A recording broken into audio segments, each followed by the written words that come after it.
I move that we accept the minutes as written. Helen Ashenfelder. This is Chad. I'll second. Okay. Motion carried. Okay. Right. Okay. Okay. Jordan, Yes, ma'am. do you have a report? I do. Give me 1 second to share screen. Also, I posted a link into the chat as well that's got documents for today's meeting. Here's our treasurer's report. So our fiscal year runs from July 1 to June 30. So this is from last year. And I apologize, you hear my dog looking out of the water bowl behind me. But here is our little report. And something to note where we changed treasurers. So the bank accounts were closed up in that Carolyn had and opened up in mine. So that's why it kind of looks like our income was $47,000 and our expenses were $44,000. That's not true. So if you jump on down, but we did have to account for that because there were checks written on both sides. So our income for the year was $9,452.70, and the expenses were $5,718. You can kind of see the breakdown of the different categories, what we spent that money on. Miscellaneous category was for like envelopes and things like that to mail out the All-Star pins and other mailings and things like that. But I will leave that up for a second for you to take a look at. And if anybody has any questions for last year, let me know, and then I'll pull up the sheet for year to date.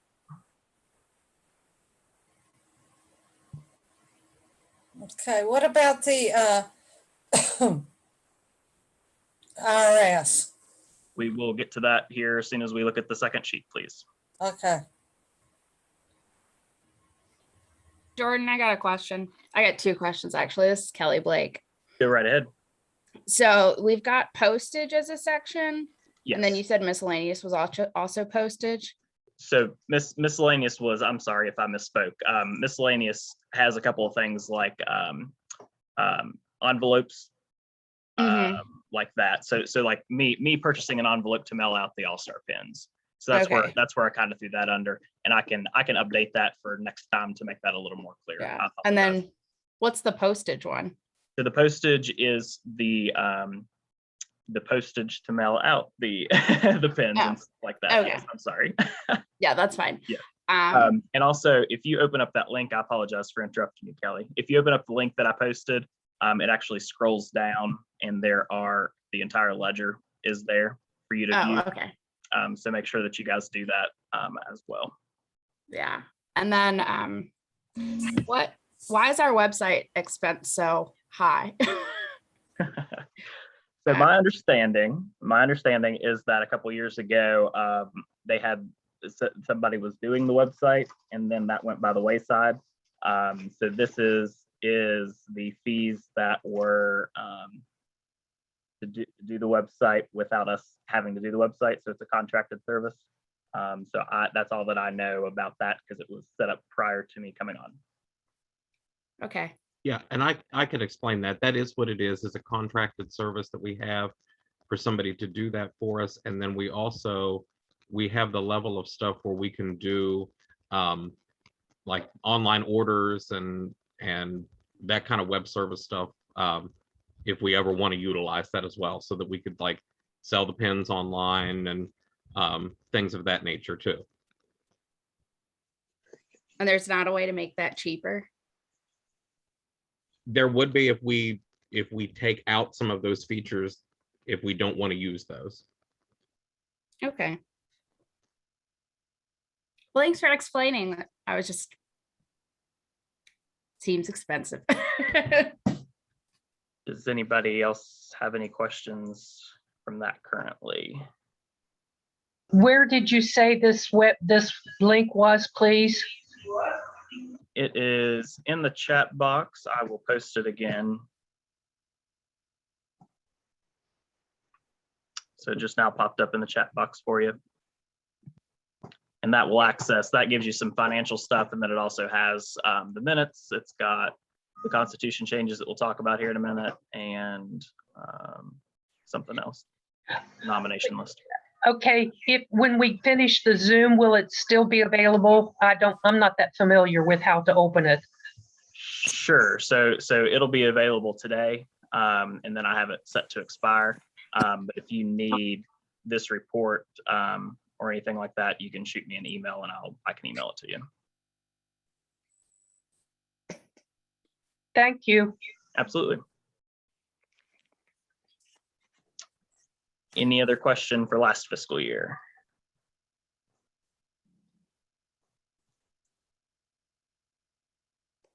Okay, then I will pull up, if I can get this bar to move out of the way. Do this real quick. All right, so here is the treasurer's report for year to date. This is what we've done so far. We've brought in $1,255.25 and have expended a little over $4,000. And again, on that sheet, whenever you pull it up, it's got the complete ledger, and we can kind of look at that too if you have any questions.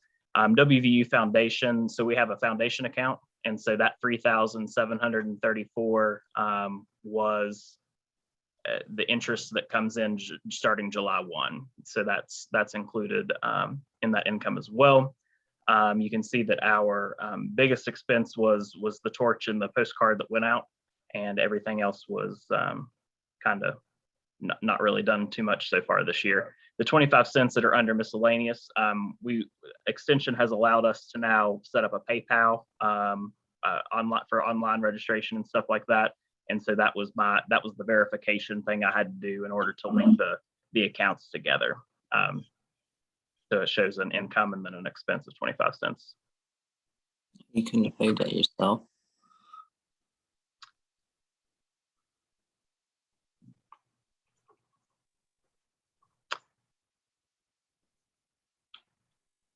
So does anybody have any questions regarding the year to date so far?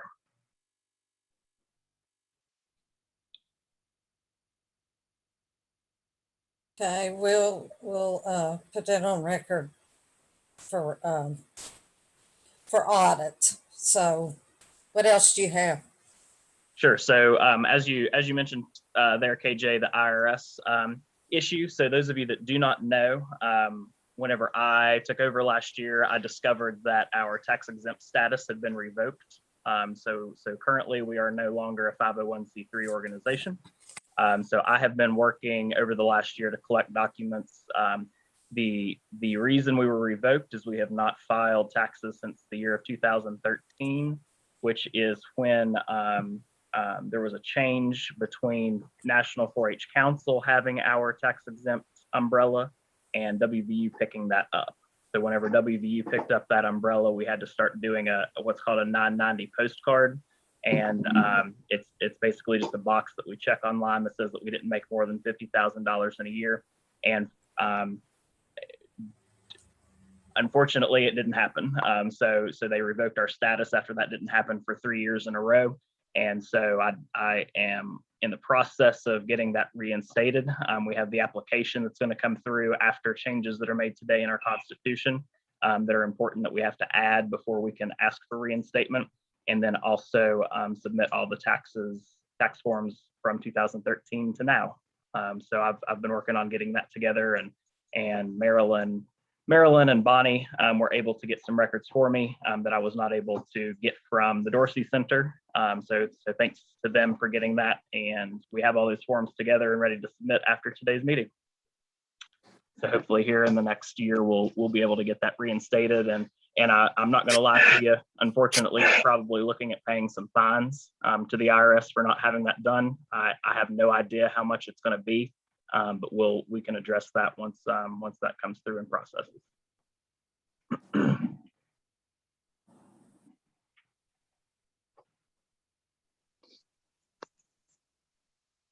Anybody have any questions? Okay, is that all you have there? Yes, ma'am. Thank So if you you. don't mind, were we never given contacted by the IRS to fill out that paperwork? or was it just an oversight?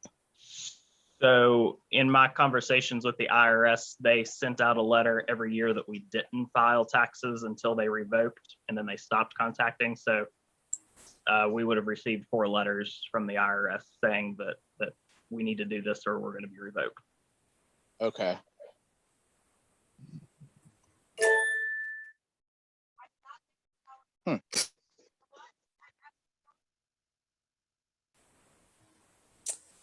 Okay.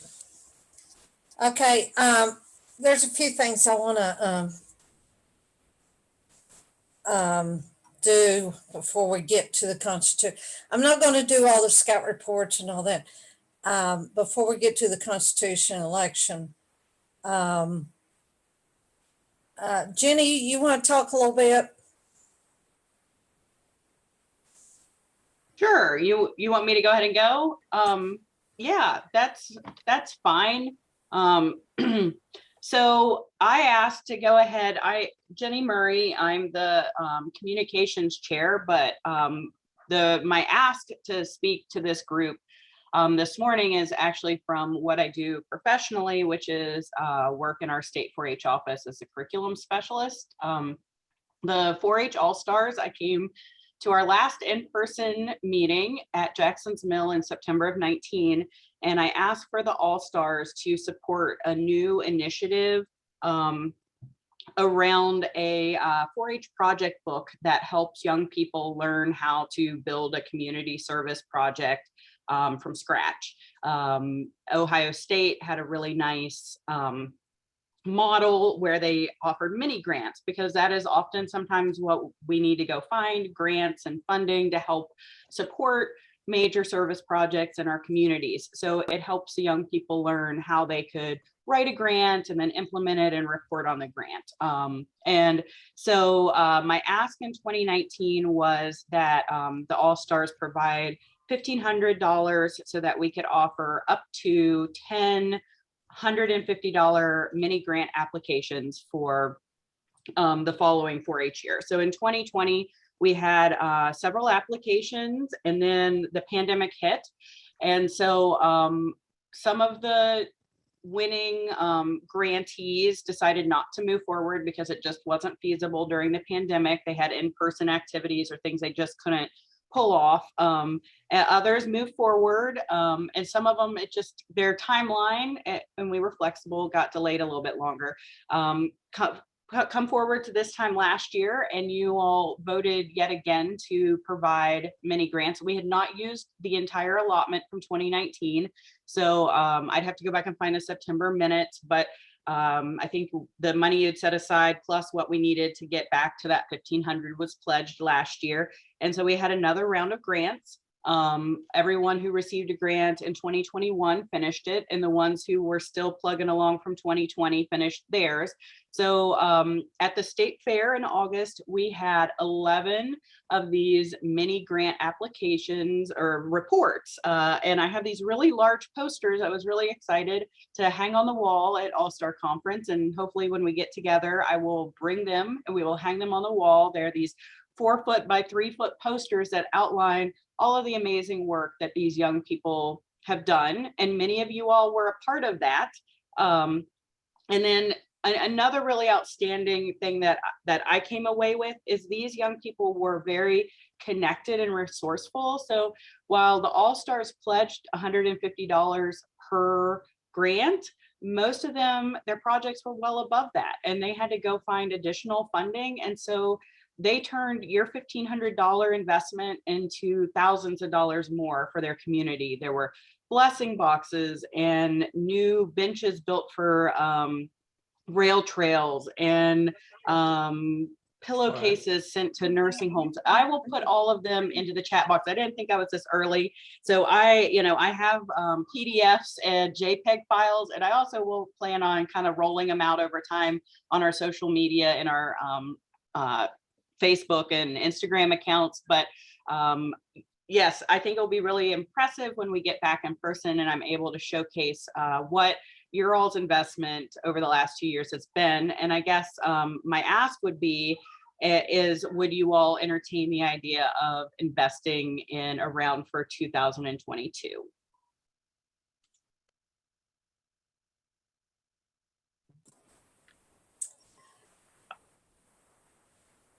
I'll just make a comment, Jenny, as our bank account reflects that we would be have more than an ability to do that for this year.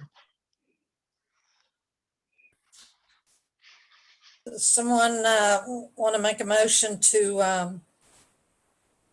I have a question first. okay. KJ, it's Helen. Jenny, is there a need for more than $1,500? Would 2,500 be more appropriate? We could move higher. And then I think offering 10 mini grants is still an appropriate number. I'd have to go back and look at how many got submitted, but I was right around that. We have accepted most everyone that has gotten submitted to us. The ones that have not been selected, they needed work on their application. They didn't have it filled out to clearly, say what their need was. And then one of the things that is part of the application is they're supposed to be working with groups outside of themselves, or they can't just buy something and hand it over to another group. Yeah, I saw that. We do have a motion in the chat there from Marilyn. She moves to raise it to $200 per project. So there is a motion on the floor to do $2,000. KJ, how do you want to handle that? Well, I we second can- the motion. Somebody else has seconded. Okay. Joan second.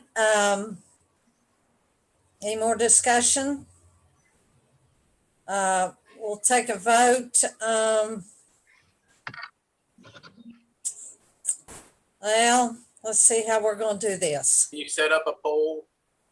Well, my suggestion would be, could we start with a voice vote? And then if it sounds like we need to be decisive, we can go into the other methods.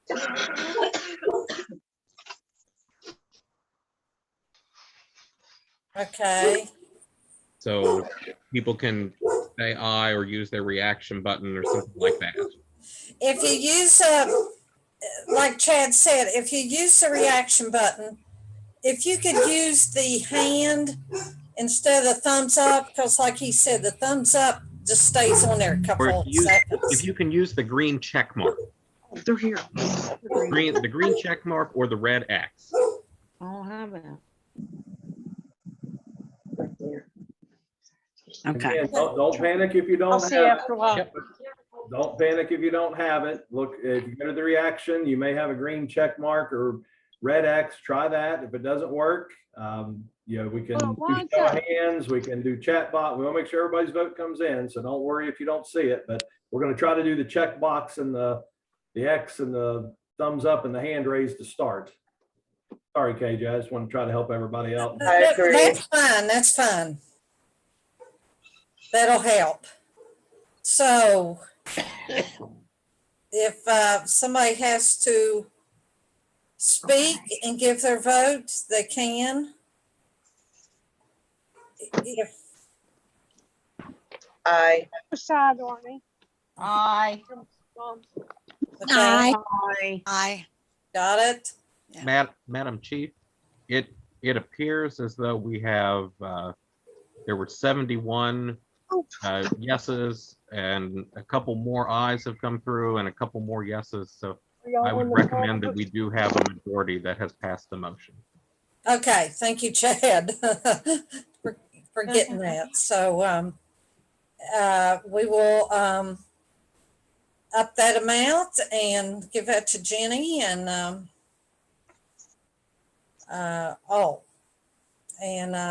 we appreciate it. Jenny, do you have Thank anything you. else? No, I will put into the chat here their posters so that you guys can read through them here shortly. But thank you all again, and thank you to everyone who will step up in some other capacity to help these young people do a mini grant in 2022. Okay, thank you. Chad, Yes, will you do your thing? sure. Thank So, you. sure. So a couple of months ago, when we were getting ready for conference, which we thought would be in person, KJ, as our chief, asked me if we would do a couple of special awards for folks who have really given a heck of a lot of service to our organization, really over the course of many decades. And if we could come up with a couple of plaques for them that we could give at a conference, which I thought seemed like a wonderful thing to do. So we're really sorry that we cannot be in person today. And so we can do these, we will do these in person the next time we get together, but we still wanted to go ahead and recognize that of the chief's lifetime service recognition. So we had some nice plaques made up. I promise in person they look much nicer. But I wanted to go ahead and say that today that the first one is presented to the late Guy Stewart and his wife Pat. And then the other one we'd like to read. We have the second recipient online with us today. So it's West Virginia 4-H All-Stars Lifetime Service Recognition presented to Clara Mae Spray in grateful acknowledgement of a lifetime of dedication to making the best better for the West Virginia 4-H All-Stars and upholding the order's motto of service this 18th day of September 2021. So Clara Mae, we thank you so much for all of the service that you've given over the years. And we can't wait until we're all together and we can actually give you your plaque in person and celebrate you. So thank you so much. How? Hey, thank you. Thank you. I am dumbfounded. We like it when we can surprise you, Clara Mae. Well, that certainly was a surprise. Thank you, Chad. Okay, before we get to the Constitution, does anybody have anything else? Okay, the Constitution, I don't know who's going to present it. Morning. Locke? I'm going to take care of it. Yes, ma'am. Okay, go. Good morning, everyone. My name is Locke Wysong, and I appreciate you all joining us this morning. We're going to be going over the changes that were proposed for the Constitution and bylaws. I know that they have been posted to the website. The postcard went out with other options for people to get copies. And what we want to start with is, unfortunately, our chairwoman, Ami Patel, was unable to attend today, but she has put together a welcome message and video that we would like to share with you all first before we get into the pages, the changes page by page. So Brent, if you could please run the video, that would be great. I will do that, Locke. It's 2 videos. One's a little shorter and one's a little bit longer. So you'll see me start the one and then I'll have to transition to the other. I'll try to do that as quick as I can. And I do want to mention Ami, and her video doesn't talk much about her professional career. She talks about her personal career and her 4-H relationship, but Ami works for Capital One in Washington, D.C., and her job professionally is to work with groups to help ensure that they are looking to the future and looking at change and looking at ways to remain relevant. And she has been an ideal person to lead this effort. So you'll hear some words from Ami here momentarily. Hang tight.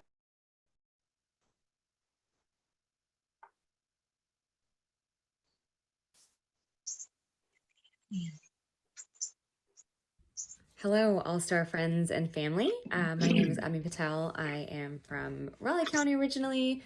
I live in Washington, D.C. now, and I have been honored to work with some wonderful folks as part of the All-Star Constitution and Bylaws Committee. I just wanted to record a quick message to say hello. I'm very sorry that I cannot be there live in a virtual setting.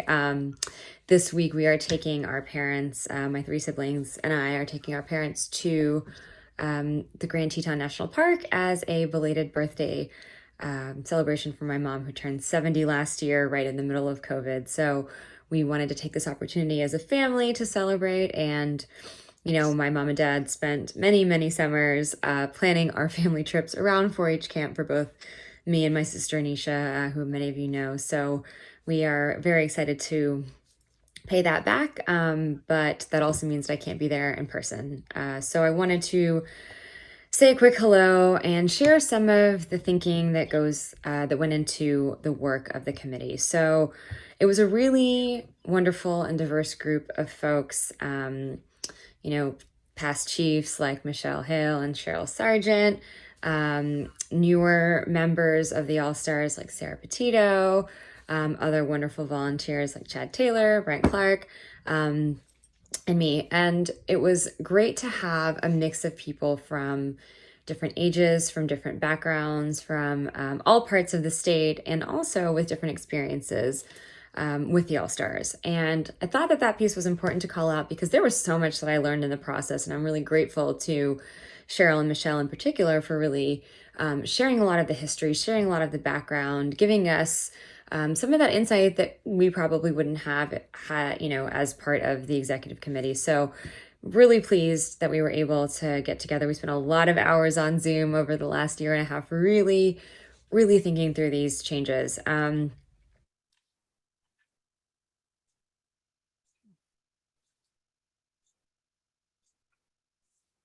So since we're talking about potential changes to the Constitution, I wanted to start off just kind of a note on change. You know, the last time the Constitution was reevaluated was 13 years ago. A lot has happened since then. I mean, we are having a meeting in a format that we wouldn't have been able to do 13 years ago. Certainly technology and smartphones have changed the way that we communicate and connect. Not exclusively, of course, the in-person is always the preferred method, but as this last year in a pandemic has showed us, there are a lot of ways we're having to adjust to the world around us. And you know, change is really hard for people generally. Humans are not wired for it. And the act of sort of going from something we know to something we don't know is always difficult and can sort of bring up all sorts of feelings. And uncertainty is a tough thing to grapple with. So I wanted to call that out because it is hard. And everything that we're proposing here, we feel really passionately reflect some themes that we saw as very important based on what we heard from the All-Star Order, and I'll talk about those survey results here in a second. But even over the last few years, really thinking about us and our program and the way that we hope to continue to grow it, inclusion, evolution, and community are really important themes. So keep those lenses in mind as you're hearing the potential proposed changes that Locke will walk through, but also if you're feeling uncomfortable about it, that's totally okay. You know, change creates discomfort, and sometimes really great things happen when we are uncomfortable. You know, as 4-H volunteers, we are always prepared for the things that we don't know that are coming. So I feel very confident that the order will move forward with these changes and make the best better as we do. So I just want to kind of give you a quick walkthrough of the process and how we manage this so that you understand where the changes came from. You know, we decided to operate sort of as a committee to kind of establish some principles that really underpinned how we work together, because we are coming from different experiences and backgrounds. We kind of wanted to have some commonality or shared language around that.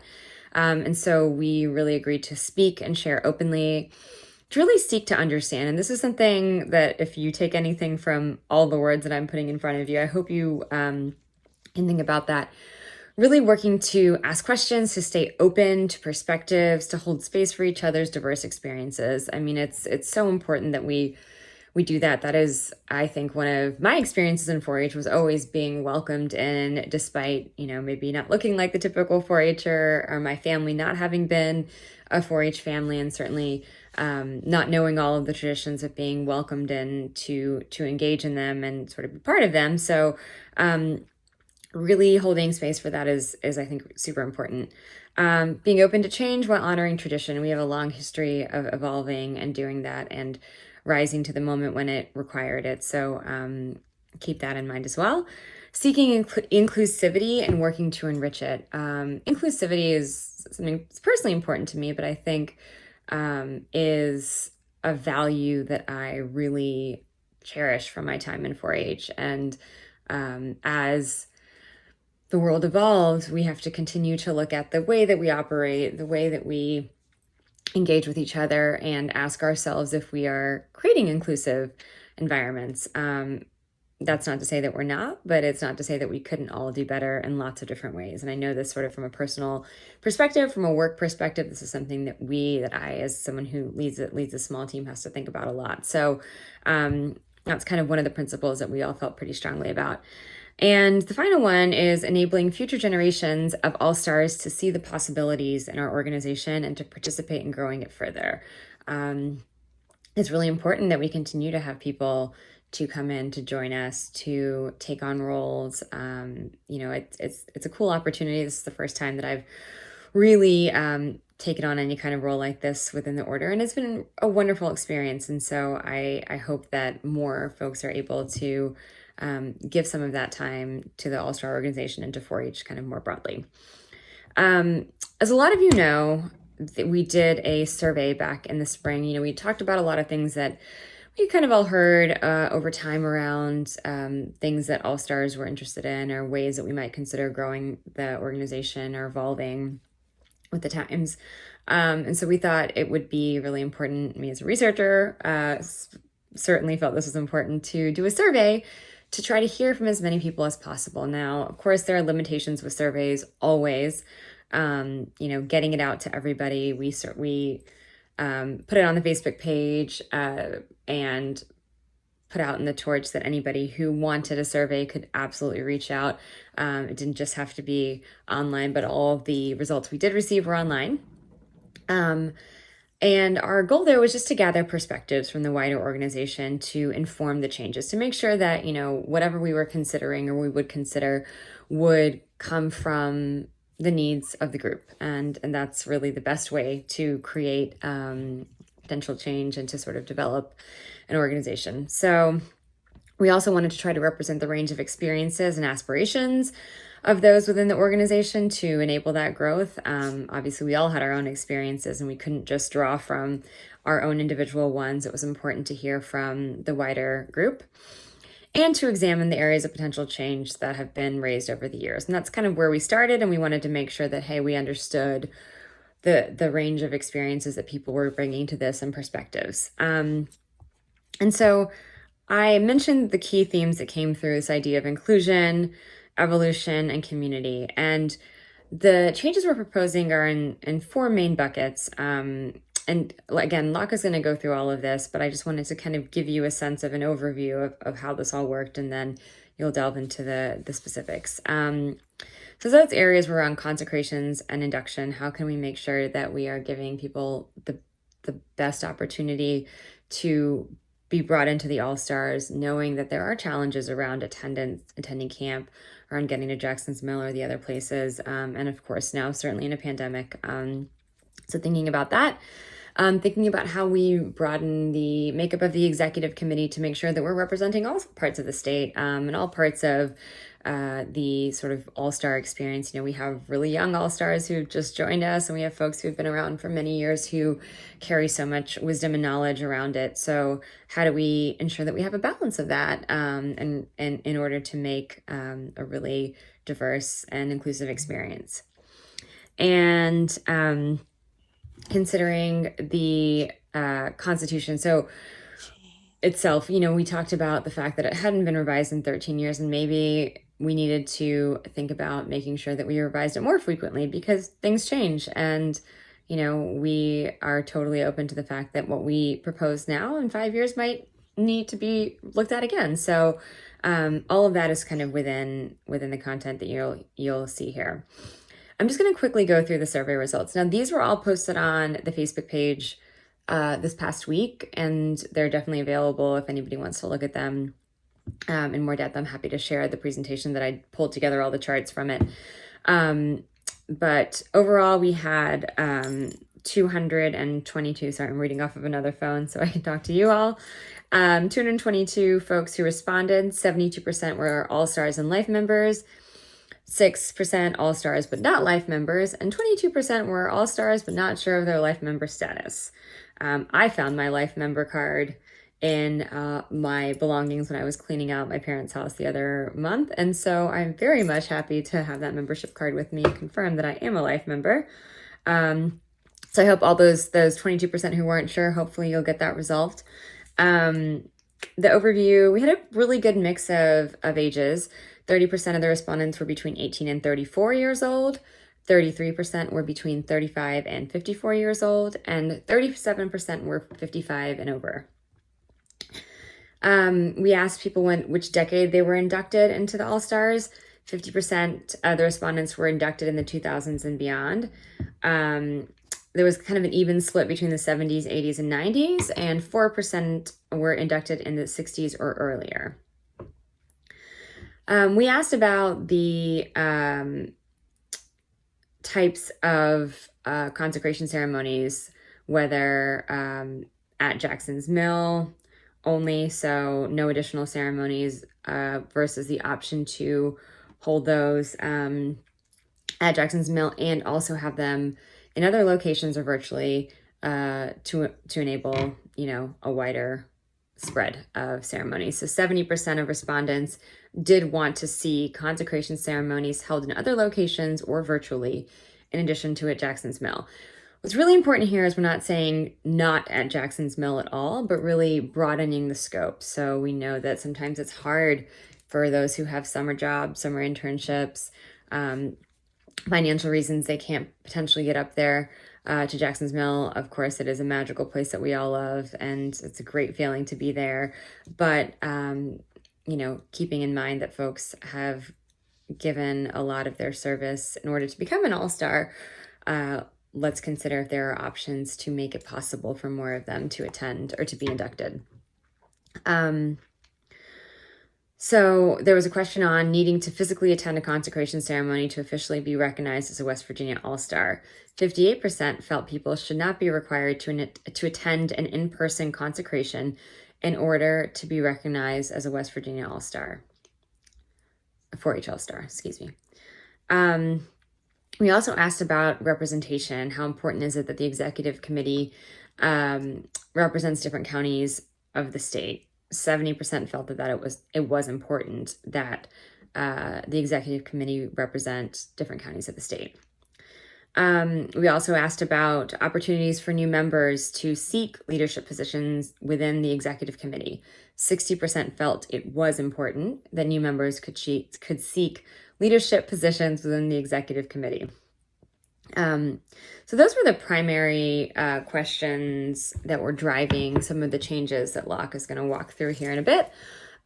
So hopefully that gives you a little bit of data behind some of those. Of course, like I said, we would have loved to get every last All-Stars opinion in there, but feel pretty good about the response rate on that. And hopefully, as you all will see some of the changes detailed today, you will see those results kind of reflected within that. So I've talked a lot. You are definitely ready to carry on with other business. So I thank you for the time and the opportunity to support the All-Stars. It is a wonderful organization, and I am grateful to be part of it with each and every one of you.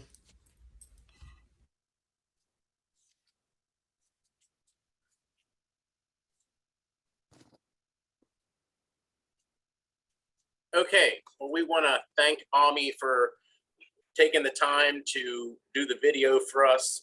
I think she's on an airplane right now. And I think it certainly gave a lot of insight and background and information from the committee's perspective moving forward as to why the changes are being proposed. I'm going to share my screen so that you all can see so what was recently, I believe, put out on the Facebook page were the proposed amendments with an annotated comment with those. And I'm going to share my screen so that you can see that.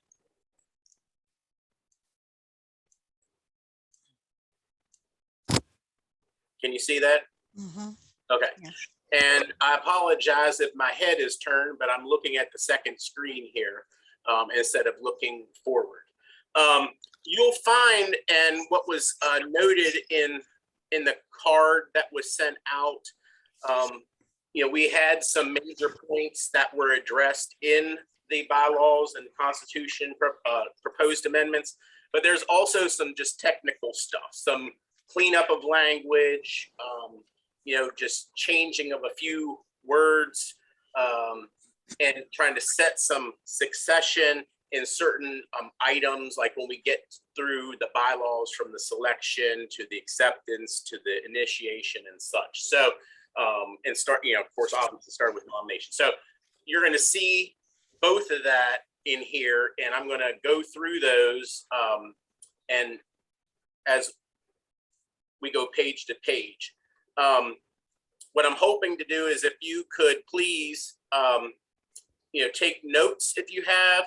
I want to try to go through the pages. We'll make sure we get this on the floor, if you will, and then we'll open everything up for discussion and further amendments or anything else that the group wants to go, how the group wants to move forward. So on page 1, you can see in Article 1, we've added the word university. This addition just clarifies that the extension service is that of West Virginia University. Pretty simple change there. Page 2, section 2, this is Article 4, section 2, concerning active and inactive members. Is also, when you see this, new language that's in there is in red, and language that is being replaced or changed as a strike through. In this particular subsection C, we've added reasonable effort should be made to notify all members, active and inactive, of all meetings and general activities for their possible participation. As the note says, the committee felt it was important that all members be notified of upcoming meetings. This language will hold the leadership of the order accountable to this belief. And there's really, again, when we didn't have that in there, we just wanted to make sure that there is an effort made, that everybody knows about what's going on and has the opportunity to participate. And that sort of codifies that in this document.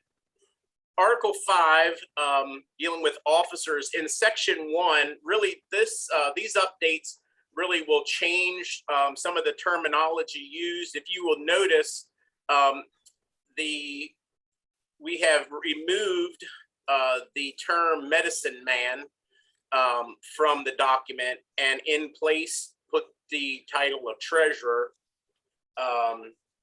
It says that these updates will change the terminology used to identify the person maintaining the finances of the order and of the scouts outlined in the addendum. We have an addendum at the end.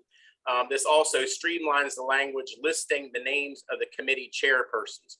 So what we did was, again, we struck out medicine man throughout the document, put in treasurer. We also noted that we struck out for the scouts, the old language said current extension districts.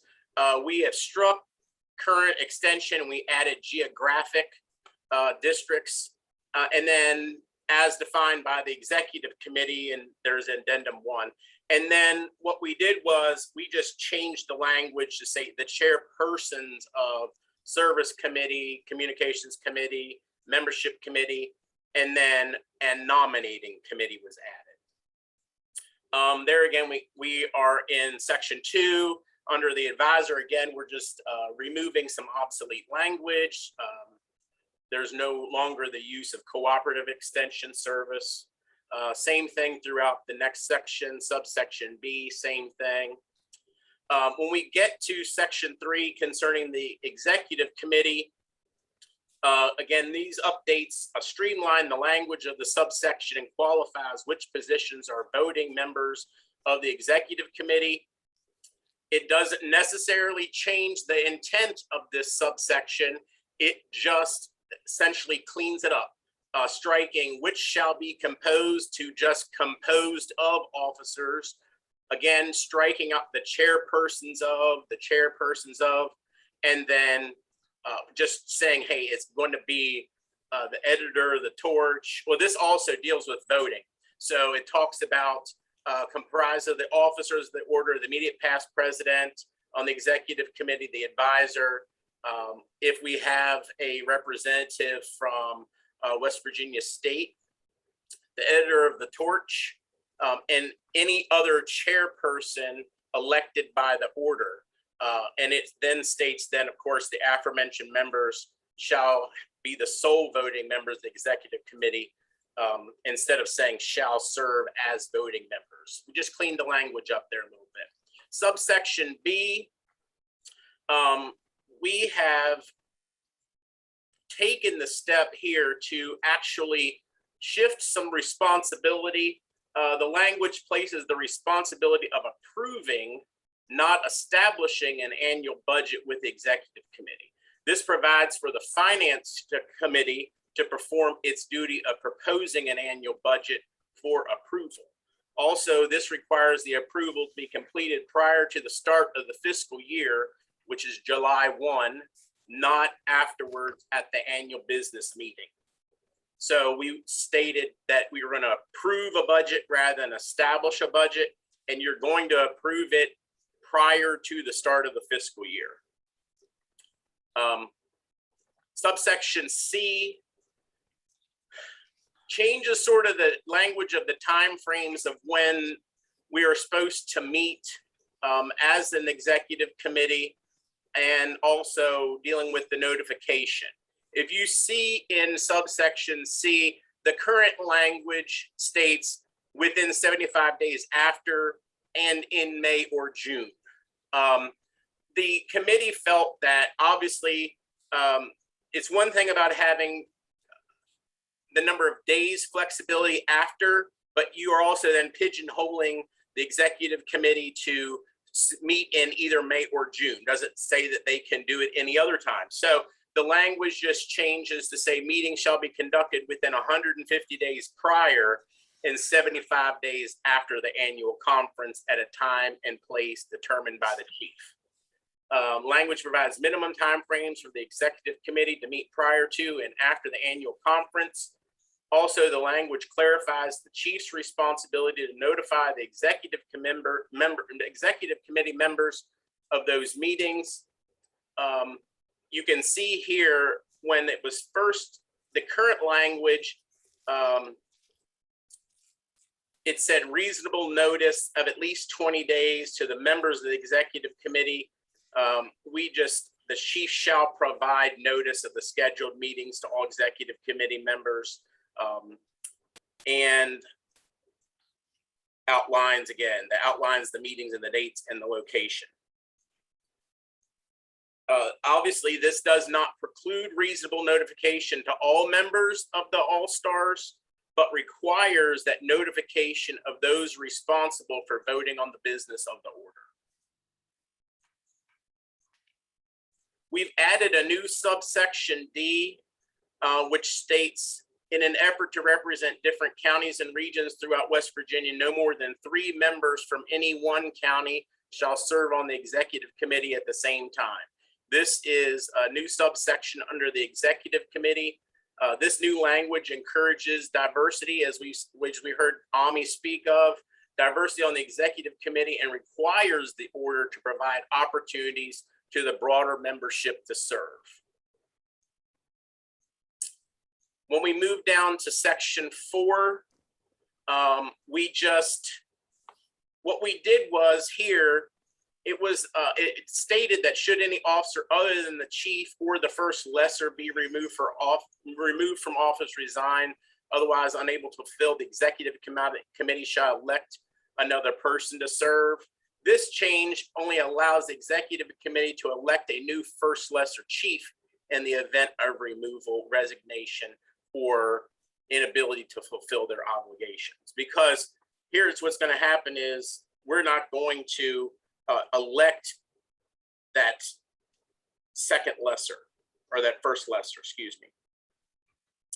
When we moved to Article 6, dealing with committees, what we did was we struck out the two subsections and inserted a new subsection, which essentially brings the language together. This strike and insert streamlines the current language into one subsection. It clarifies the names and composition of the standing committees. This language further clarifies, based on a previous provision, which chairmanships are elected positions and designates which other officers shall serve as chairpersons of specific committees. So the new subsection will state, the standing committees of each of this order shall be membership, conference, finance, communications, nominations, and service. Each standing committee shall consist of a chairperson, and upon their consultation, any other member appointed by the chief. Pursuant to Article 5, Section 1, the following positions shall be elected by the membership of the order: the chairpersons of membership, communications, nominations, and service. The chairpersons of the conference committee shall be the first lesser chief, and the chairperson of the finance committee shall be the treasurer. Section 2, subsection B, and under special committees. These changes also serve to streamline the language that was used for this subsection. However, it also changes the language to allow a committee member to leave their position whenever they want, rather than when they are removed by the chief. If you see here, it states that shall serve instead of may serve. We change it to may serve rather than shall serve. It also requires the evaluation of these committees annually to determine where they are within the scope of their original intent and work, by saying that each special committee shall be evaluated annually to assess its progress and need. That in itself would bring the committees before bring them up, to see if they're still in need. If there's no need for that special committee and their work is complete, then that special committee can be dissolved. We move down to page 4, Article 7, dealing with the meetings. We have in section 1, under the annual meeting, we've added new language as a means to increase participation by all members of the order. The annual meeting shall be conducted both in person and, when possible, through a virtual and interactive option. Based on the feedback from the completed member survey, this new language provides the opportunity for members both far and wide to participate in the business of the order, both in person and or through virtual means. The term interactive was also added to require that the technology used provide participants the ability to at least speak back and forth during the meeting. In section 2, under calling of the meeting, we struck the words appropriate notice to the membership and inserted notice to the members through publication of the torch. All meetings shall be conducted as outlined in Article 7, Section 1. In keeping with the need to provide notice to members of the meeting, the committee felt the order should use our current publication as a means of notification and shall conduct the meetings in the same manner as the annual meeting. This notification method is a minimum standard and does not preclude the use of other means of informing the membership of meetings. When we were looking at that, we just really felt that if we are going to, a couple things. One is, if we're going to send out a publication to the membership at least 3 times a year, we might as well determine when when those meetings are going to be. And because a lot of times they've been historically held at a certain time frame, and we need to notify people, members through the torch, and codify that they're going to use that publication as a means of notification. Of course, we have Facebook now, we have all these other means, but if we were going to send out a torch, then we might as well use it and notify people of the calling of the meetings. Section 3 is a total strike. This removes obsolete language as camp-wide meetings are will no longer take place.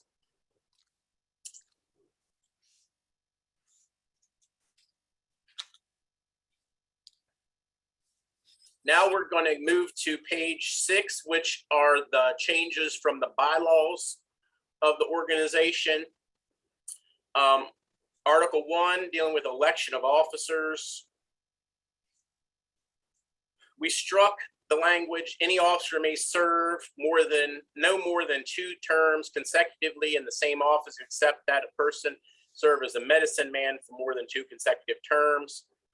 We changed that language to say no member except one elected as treasurer and membership chair shall be elected to serve to the same office more than 2 consecutive times. It also says that serves a year in office as that term. This strike and insert streamlines the language used to define the length of time a member shall serve in a particular office. The new language also excludes the membership chairperson from a particular term limit. The committee recognized that the treasurer and the membership chair hold particularly importance and expertise that warrant consistency within their scope of work. As such, changing who serves in those offices every 2 years for the sake of changing does not provide the order with the stability it needs in those positions. This change does not preclude a member from leaving that position when they want to. As you know, we have 5,000 members of the organization. We send out thousands of torches and we get so many back. We have a problem when it comes to maintaining that list and knowing addresses and different things. And so we felt that by not changing that person just for the sake of changing them would help us maintain that continuity and that consistency, especially also when we have a person in those positions who are familiar with using databases, are proficient in those operations, rather than just passing it to someone so they can continue up the ladder, if you will, or making change for making change. Under Article 2, Section 2, duties of the officers. Section 2, under the lesser chief, it just states that there's 2 things. The change leaves open the ability of the chief to use his or her 2 lesser chiefs to assist in performing other duties when appropriate, just by adding and perform other duties as prescribed by the chief. This also removes language that requires the second lesser chief from serving on the membership committee. Again, Section 4, we've just changed the title to treasurer. Just says, to be more inclusive, the committee agreed with a recommendation to change the name of this position, remove any mention of medicine man throughout the document. Moving forward, this title will be replaced with the standard name of treasurer. Within Section 4 and the treasurer, these changes streamline the language used in this section and require the treasurer to present financial reports to members at all regular meetings and to file the tax obligations of the order. So we just we cleaned up language here.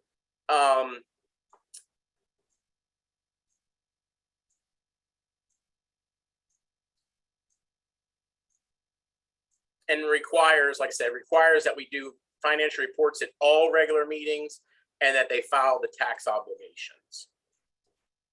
Section 5, Scouts. This change clarifies that Scouts are representative of geographic areas of West Virginia. This change in terminology continues throughout the document. Article 3, under duties of committees, we struck out, in addition, the chairperson will develop other committee members to serve as chairpersons later. To foster a sense of diversity within the order, the committee agreed there is no reason for a chairperson to groom its successor. When we move to page 7,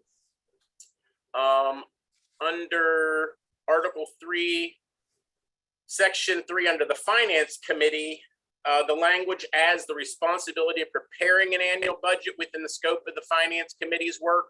So as you recall, prior, we changed the language that the Executive Committee would approve an annual budget. This is the place where we actually have included the responsibility for preparing the annual budget within the Finance Committee.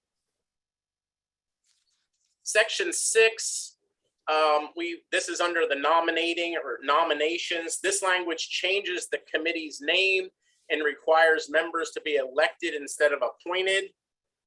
Further, it places the responsibility within the committee to ensure those nominees standing for election meet the qualifications to serve on the Executive Committee. So as you see here, and there will be changes throughout, we have changed just the tense of words from nominating to nominations, the nominating committee to nominations committee. And then we also state that shall consist of 3 members who are elected, not appointed. And then it follows the same language as to who would serve as the chairperson of that committee. And then, of course, at this section here, we've added this new language: the nominations committee shall also ensure the accuracy of all Executive Committee nominations as outlined in Article 5, Section 3, subsection D of the West Virginia 4-H All-Stars Constitution, and Article 1 of the bylaws of the West Virginia 4-H All-Stars. We've added actually a new Section 7 for a committee, the Constitution and Bylaws Review Committee. This is a new section that provides for the creation of a Constitution and Bylaws Review Committee. This section outlines the duties and composition of the committee and provides for a minimum time frame for the review of both documents. This language does not preclude additional review prior to the 5-year limit. So I'll read the language that's proposed for this new section, Section 7, Constitution and Bylaws Review Committee. The Constitution and Bylaws Review Committee shall consist of at least 5 members appointed by the chief in consultation with the advisor for the sole purpose of reviewing and recommending necessary changes to the membership. To maintain the organization's relevance, the Constitution and bylaws of the West Virginia 4-H All-Stars shall be reviewed at a minimum every 5 years. Nothing in this section shall prevent subsequent committees from being appointed to fulfill their duties between the outlined minimum timeframes. The committee shall include 1 all-star who is a practicing attorney and 1 past chief.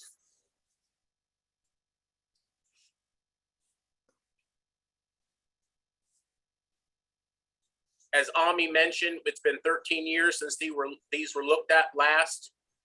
This language here requires us to continue to maintain and update, if need be, our bylaws, Constitution. Article 4, method of electing members. Again, we've changed words. We've changed timeframes. This change sets a framework for the process of electing new members to the order. Step 1 being the nomination process. This change in terminology continues throughout the document. This change also requires the verification of service, age, etc. by the local extension office prior to submission. So we struck the word recommendations and we inserted the word nominations, just a change in terminology that flows through the rest of the document. As you see here, we have each nomination shall be verified by the county extension office as to the nominee's active enrollment, years of service, age, and 4-H charting pin. We just cleaned that language up and made sure that that we added those particular verifications throughout. Again, as you see here, the new words, the strikes and inserts are just changes in terminology as they were previously in the document. As we move to section 1E, this strike and insert streamlines the language used in this subsection, but does not change the intent or meaning of the previous language. The new language states that nominations shall be based upon the nominee's record of service to the 4-H program at the club, county, state, or national levels, as well as their record of service to other organizations such as religious, charitable, civic, community, and other similar organizations, causes, and projects. Nominations for both 4-H members and 4-H leaders shall be submitted using the appropriate member and or leader form. So again, we just cleaned the language up. It did not change the intent of this subsection. Again, subsection F, we just changed terminologies from recommended must to nomination shall. That's all we did in that part. In G, this is a new language section. Just that states the new language provides the executive committee with the ability to adopt the process of moving forward with the nominations once they are received. It just states that the executive committee may adopt such regulations concerning the nominations process as it may deem proper for the good of the order and the good of the 4-H program. Once compiled, all nominations shall be submitted to the state selection committee for consideration for membership. Again, that's just providing that framework of process. These changes here on page 9, as we get through into this section, you're just going to see through subsection A, B, D, E. These are, again, changes in terminology. They are not changes of intent. This subsection here in B represents, when we get down here, will rotate annually from county to county. So this is the section about having people appointed from other counties to participate in this selection committee process. It just talks about representatives from geographic districts, as we have outlined in our addendum here.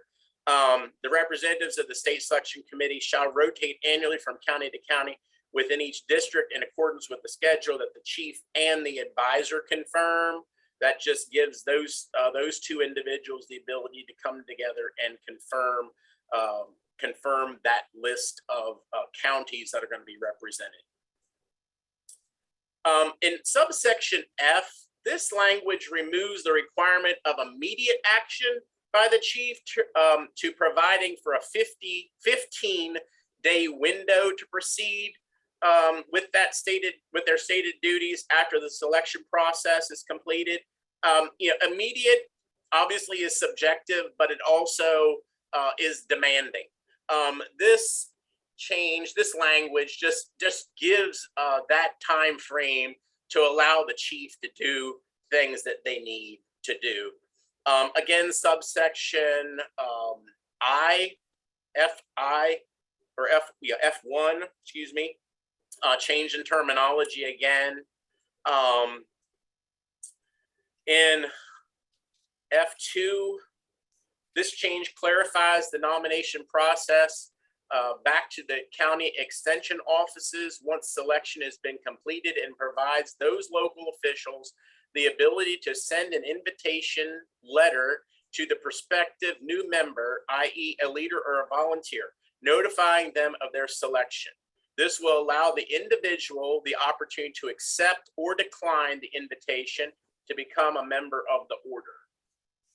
So this just says, again, clean up language here. May be an invitation for inclusion and a consecration and initiation ceremony. I added the word when I was looking at this point. We do consecration initiation, so we might as well use the terminologies there. This letter will also include the option for the individual to decline the recognition if they do not wish to be acknowledged as an all-star. When we get into F3, this change streamlines the language to not require notifications to member nominees should the agent, leader, or parent decide the selection be kept secret. I know that there was some discussion where people really were hoping that their child who attend camp, it would be a surprise to them. So we just clarified and cleaned up the language that just says when the counties are notified by the chief, the extension agent, leaders, and or families of the nominee may decide to not inform the nominee for their selection, so that the nominee can attend an event where they will be surprised by their induction.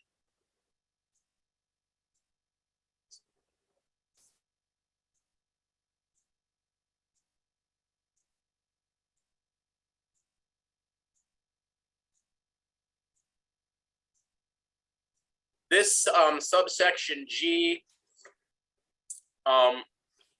if you look at the language that's struck, it just, if the person who is elected by the committee not initiated in the membership of the approved consecration ceremony within 1 year of his or her selection, the chief shall return the nomination form to their county extension office and notify the district scout as soon as practicable after the last ceremony, scheduling during that period. Those persons, if eligible in the following year, shall be automatically selected for membership.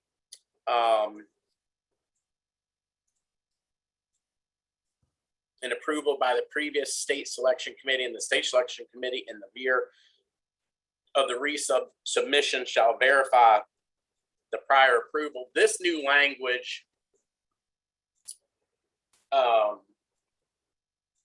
we have here, all nominees selected by the state selection committee shall be accepted,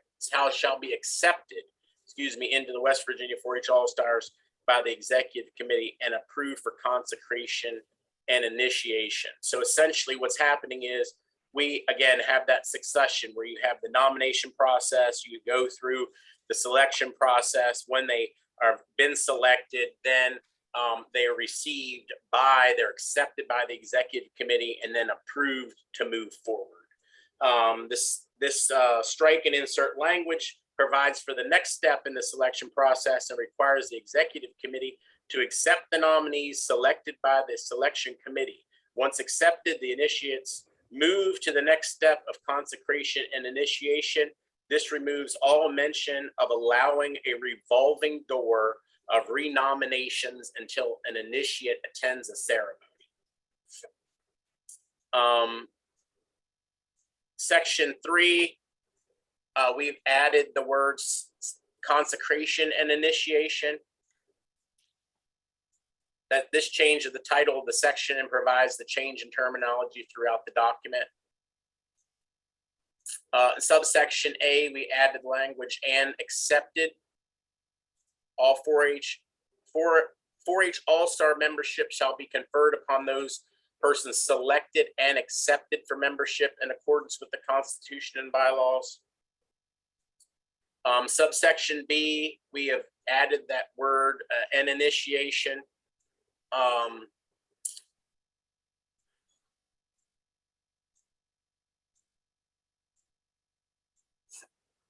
We have also In an effort to provide all new initiates the opportunity to participate and in keeping with the results of the completed member survey, this language allows the executive committee to provide consecrations and initiation ceremonies throughout West Virginia instead of just during state 4-H camps, state 4-H events, and the annual All-Star Conference being held at Jacksonville. So if you see here, it was before it said the consecration ceremony may take place at any state camp and at the West Virginia 4-H All-Star Conference. We have added the language that consecration initiation ceremonies may take place at any event that is agreed upon by the West Virginia 4-H All-Star Executive Committee with approval from the advisor and the leadership of the event where the ceremony may take place. The executive committee should make a reasonable effort to provide ceremonies that provide the best opportunity for new members to participate. The chief or his or her designee will work with the leadership of the event to ensure the ceremony is organized and executed. Subsection C. Again, we have accepted for membership rather than selected for membership. We do it. In the order in any event where an approval takes place. 4-H members being initiated during any state 4-H camp must attend the camp on a full-time basis and must attend both the consecration and initiation ceremony offered at the camp. This also follows along with subsection D, which we struck and insert. That language, this pertains to extension professionals and leaders accepting membership, about being notified and being initiated into the order. So much calling. Yeah. Ceremony may take place. Extension professionals and 4-H leaders being initiated during any state 4-H camp must be attending a camp, as camp staff on a full-time basis and must attend both the consecration initiation ceremony offered at the camp. To prevent disruption at state 4-H camps, new initiates, both members and extension professionals, 4-H leaders or volunteers must attend the camp on a full-time basis and must attend both consecration and initiation ceremonies offered during that respective camp. Initiates may not attend just for the ceremonies themselves and then leave the camp. That was brought forth to the committee just to clarify, and I believe some camps have adjusted their schedule, but we wanted to make sure that the language is there, that the campers and or the staff aren't just attending for the ceremony and leave. If you are going to attend camp, you need to be there for camp, and just by chance, if we're having a ceremony at the camp, well, then you can participate. Subsection E, persons who are nominated for All-Star by the Executive Committee and who are selected by memberships of the State Selection Committee will be notified and may be initiated in the approved ceremony. All individuals selected for membership in the order who do not participate in an approved consecration and initiation ceremony within 1 year following their initial selection by the State Selection Committee will be automatically recognized as a 4-H All-Star based on their previous approved record of service and encouraged to participate in a future ceremony. In the note, in our continued effort to be more inclusive and to provide more initiates the welcome they deserve, the committee felt it was important that based on their approved record of service, we automatically recognize those members who are unable to attend an initiation, their initial consecration and initiation as All-Stars and encourage their participation in a future ceremony. As discussed within the committee, there are instances and circumstances where other obligations may prevent the initiate from attending their initial ceremony, but that does not mean the initiate is less worthy of the honor or that the honor is not important to them. The committee felt that their record of service qualifies them as a member, not just by attending a ceremony.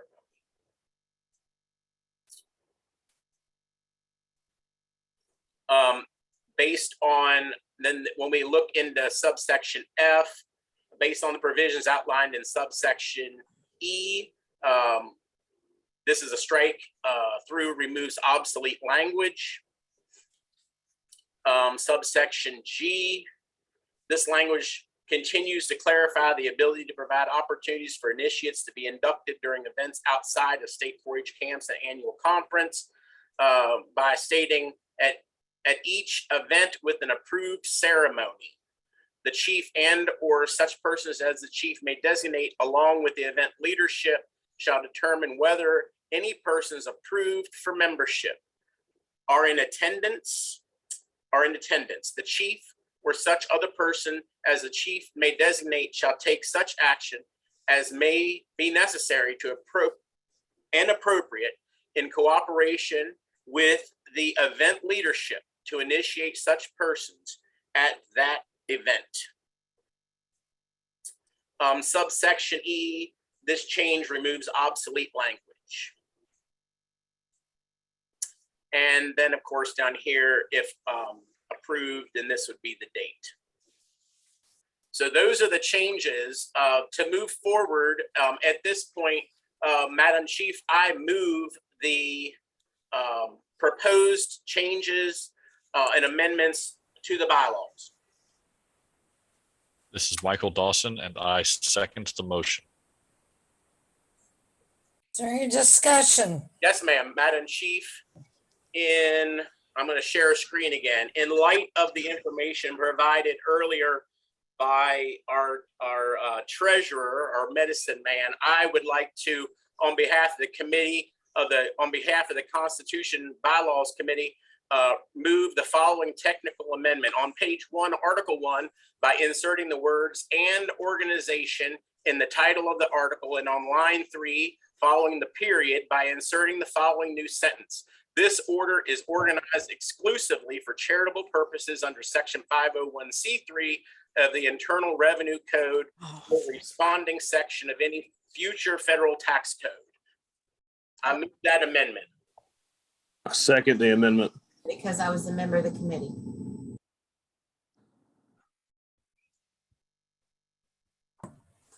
Okay. Is there any discussion? Anybody have anything to say? I just wanted to add one quick clarifying note. We are submitting this as a technical amendment because this is what we've done in the past. This is what we are. We know we're 501c3. It's not, this amendment isn't changing the intent of the document, anything else when it deals with the Constitution and bylaws, but rather now codifies what we actually are and the process in which we need to do to come in compliance with the IRS. Locke, I have a question. Yes, ma'am. Article 5, Section 1, it says the chairperson of the nominating committee is elected. And then in the bylaws, Article 3, Section 6, it says on the nominating committee that there's 3 elected for a 3-year term. And when that member's... If you could hold that, we're actually working on this amendment right this second. Okay. I'll call for the question on the... I just wanted to get this. These were those technical amendments dealing with the IRS that we just sort of wanted to get out of the way before we dealt with anything else. Okay. I call for the question to vote on the IRS language. Okay. Okay, question's been called. We'll have a vote on this amendment for the IRS. All in favor? Aye. Aye. Shall we use the chat first? Use your, Yeah, folks can use their reactions again like we did before, since this is, I think, a pretty quick one. yeah. Just the hand, not the thumb. Well, thumb's not gonna stay up there. we can count thumbs and checks and all of that as well. Yeah. So If you do the thumb or the applause, just keep clicking it to make sure it Yeah. stays up there. I don't know how to do it. We can do the green check, can't we? Yeah. Yes. Yeah. Yeah. yes, absolutely.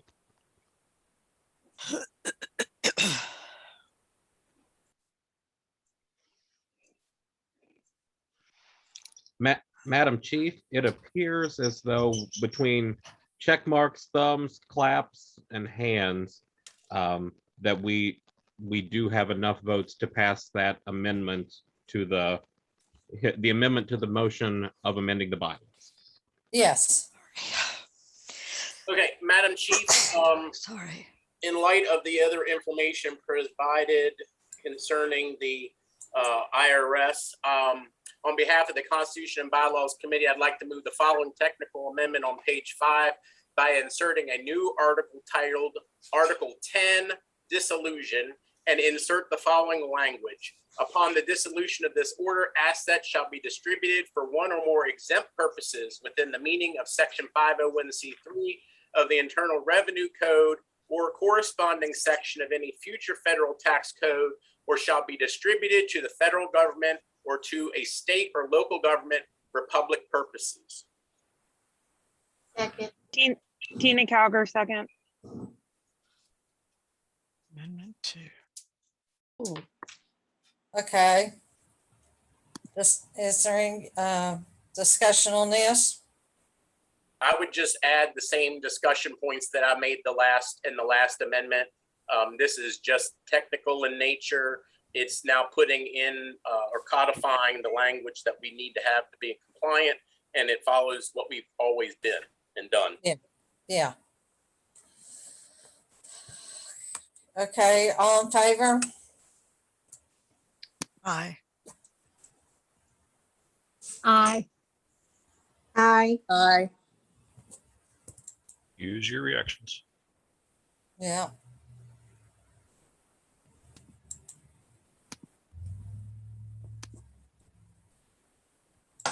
We'll give a second for everybody to get in their reactions, whatever they need to do.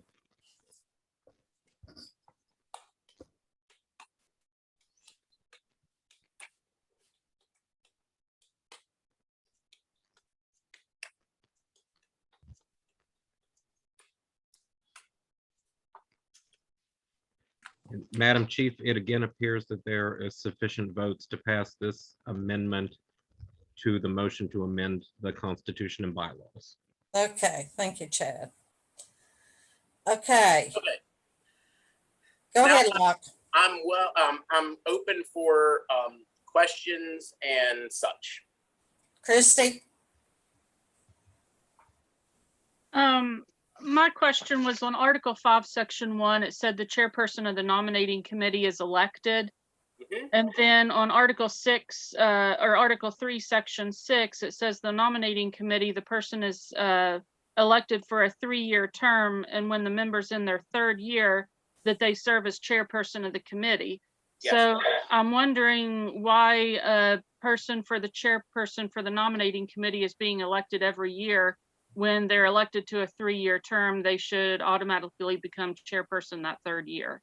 That is the actual intent of the language. We need to elect 3 members of the nominating committee, certainly starting out with the staggered term of who's going to be the first 1 year that would be back up, the second in 2 years, and then 3 years. And then that person who would be in their last year of serving as the member of that committee would then serve as the chairperson. So this is just what you're saying was exactly what's going to happen. They're automatically going to become that chairperson, but they're going to have to be elected. We're going to have to elect 3 people to that committee. And to start out, we're going to need to elect them in a staggered term. okay, so that hasn't already been done. We're going to be electing 3 people today to the nominating committee. We're going to, that's the intent. Yes, ma'am. Okay.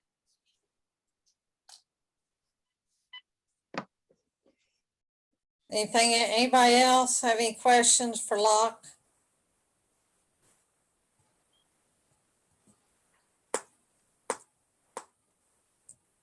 Okay, I had a question really quickly. okay. The one that states that they will, like, I can't remember which article it came back on, but it says that like years of service record, things like that will be checked with the county extension agent. What are we doing if there is no county extension agent at the time of nomination?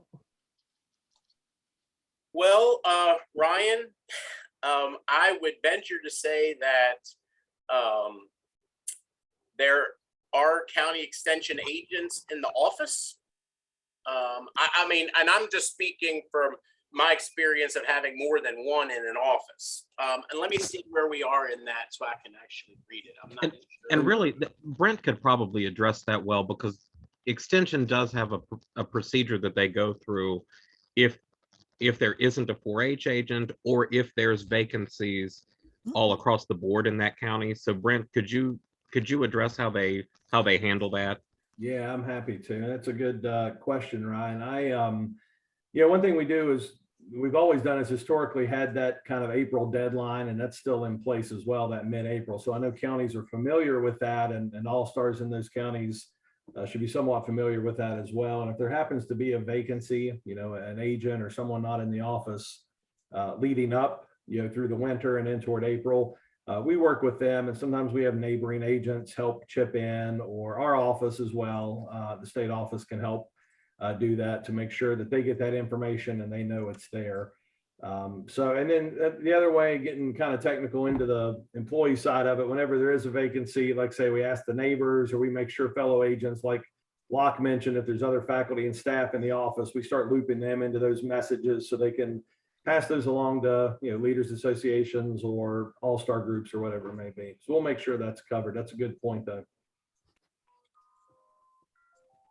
Thank you. I appreciate the clarification. I just wanted to make sure that we weren't hindering somebody who may not have an agent from being inducted. Thank you for bringing that up.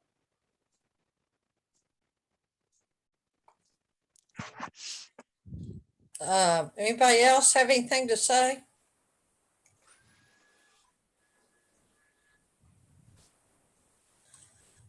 Okay, we need to have a motion to. I moved the motion earlier. And it's. Oh, yeah, that's what I thought. I'm sorry. Yes, ma'am. And there was I think it would second. be discussion on the motion. I think Locke's had the opportunity to answer questions, and Yeah, this is what at that time, I'm sorry. Yes, sir, Brent. We've got into the discussion phase. We've finished those 2 amendments that I have. Now it's open to answering any questions and moving forward prior to voting. Question? Yes, ma'am. I'm calling for question. Oh, she's calling the question. Jenny, you had your hand raised. Did you have something? I was getting ready to say that when you spoke up, Pam. Okay. That was what I was just raising my hand to call the question. Pam beat me to it. We're good. So for this one, everyone, we do have a poll that people can use the poll feature. So I'll put that up as well. If for some reason that does not work well for you, again, you can use the reactions, the chat box, texting Brent, whatever we need to do like we've been doing is perfectly fine. But I'm going to go ahead and put the poll up for that question. Okay. So that is up there now, so everyone can. Nancy, I see where you put that in the chat. Right now, the motion is to adopt the amendments to the Constitution and bylaws. Chad, might I ask how I do this, because I am on a shared screen. Yeah, so co-hosts don't get the ability to do the poll, so we would just need to use the reaction buttons. Okay, perfect.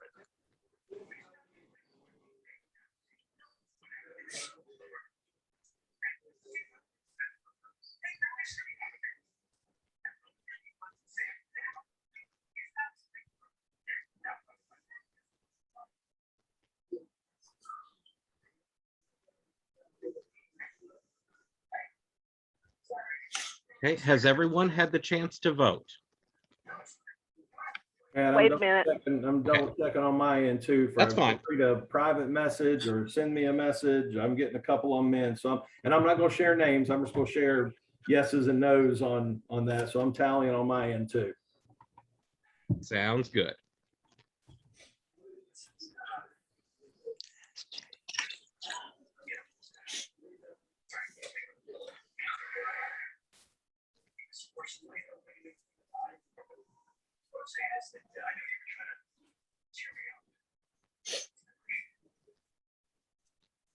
Dad, I've got it on my end. I'm up to Okay. So then I'm going to go ahead and end the poll, and that will put up the numbers that we have there. Then we'll have to add the stuff together, folks. Okay, so there were 93%.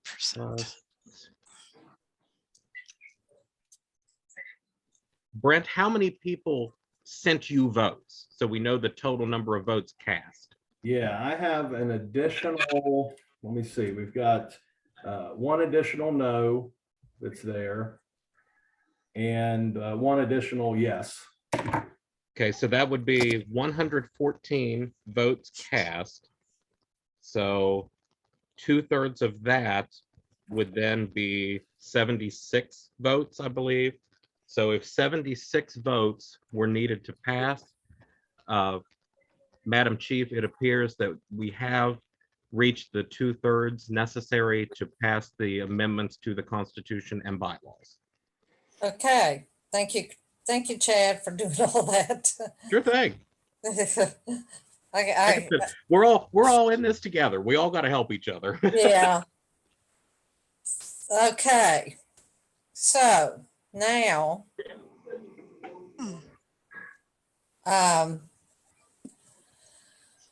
we'll go to elections.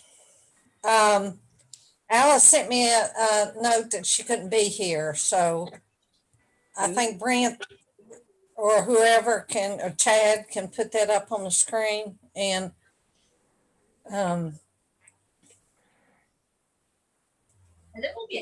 do you have that you can put up? I don't have it right with me. Thank you. Yeah, I do.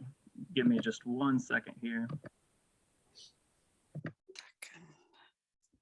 And while he's doing that, I just want to say again, thank you everybody for your patience as we've been doing the presenting and voting and things like that. We appreciate everybody being flexible with stuff.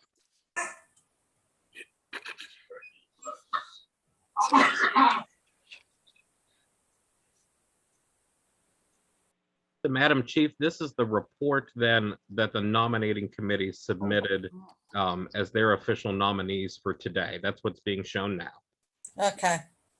Well, you got to go back and you can't go so fast.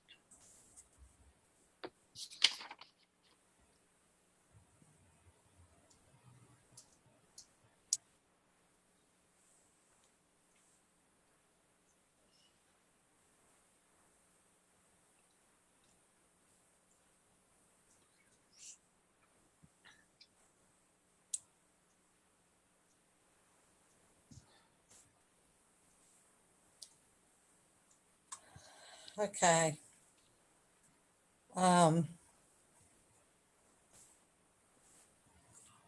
So,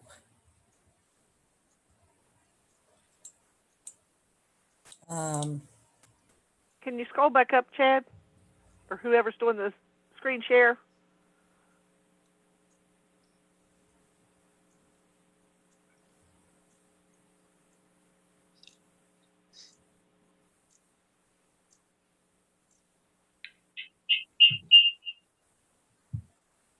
Yeah, so for folks that are on the phone as well, what we have, so the nominating committee has nominated for Chief K.J. Keys, Not for First Lesser Chief Billy Joe Ryman, for Second Lesser Chief Chad Proudfoot, for Scribe Ayla Matthias, for Medicine Man, now Treasurer, Jordan Pruitt, for Communications Chair Jenny Murray, for Service Chair T.J. DeWitt, for Membership Chair Alan Rollins, for District 1 Scout Justin Miller and Stephen Hyatt, for District 2 Scouts Jill Deverick and Ryan Butler. For District 3 Scouts, Vicky Buck Taylor and Kim Harlow. For District 4 Scouts, Christy Gannon and Jody Varner. District 5 Scouts, Amy Chrisman and Cedrice Kenny. Sorry, I'm reading it as it's scrolling by real quick. District 6 Scouts, Emily Parsons and Dawn Streets. District 7 Scouts, Montana Callison and Chuck Dransfield. District 8 Scouts, Mark Little and Debbie Starr. And then nominating committee, Mark Wayne.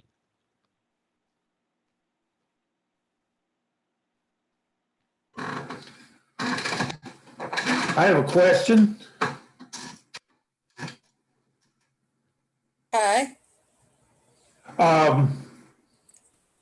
I talked to an Alice from Mason County, and she first asked me if I would be Scout District 7, and I agreed. And then she called me back about an hour later and asked me if I'd be willing to change that to the Kanawha County, Cabell County District.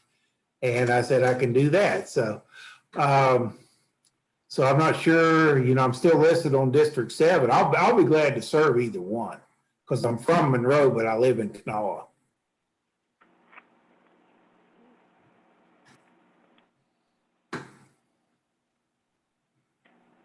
We can have you aboard either place, Chuck. The Constitution doesn't require you to reside in your district.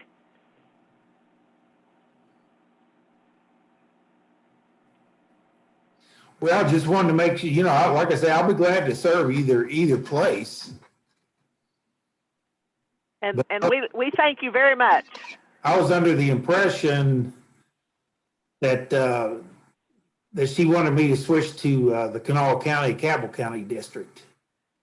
So She must have found somebody that was willing to do that district and just bumped you back over to the other one because she already had your willingness to serve wherever. So okay, she just probably just didn't get back with you. Yeah, that's good. I'm good. Madam Chief, Okay, hang on. Madam Chief, Yes. I would like to nominate Alice and Jean Ann to fill the other 2 spots on the nominating committee. Since they are currently serving in those positions just as an appointed, I would move or I would nominate Alice and Jean Ann to serve on the nominating committee. Okay. Madam Chief, Yes. Barbie Frankenberry, I would like to make the motion and move that we accept the nominations from the nomination committee and cast a unanimous ballot for those who have been nominated. I was waiting for the floor to be open for any additional nominations. Okay. If you'll let the group know when the floor is open for additional nominations. I just cast a motion. Who was that Alice? What's her last name? Kiefer. Oh, all right. She's all right. So, Madam Chief, there's a Yes. there is a Motion on the floor. And so we would need a second to move forward. Okay. I second. Who was that? Bill Hairston. Okay.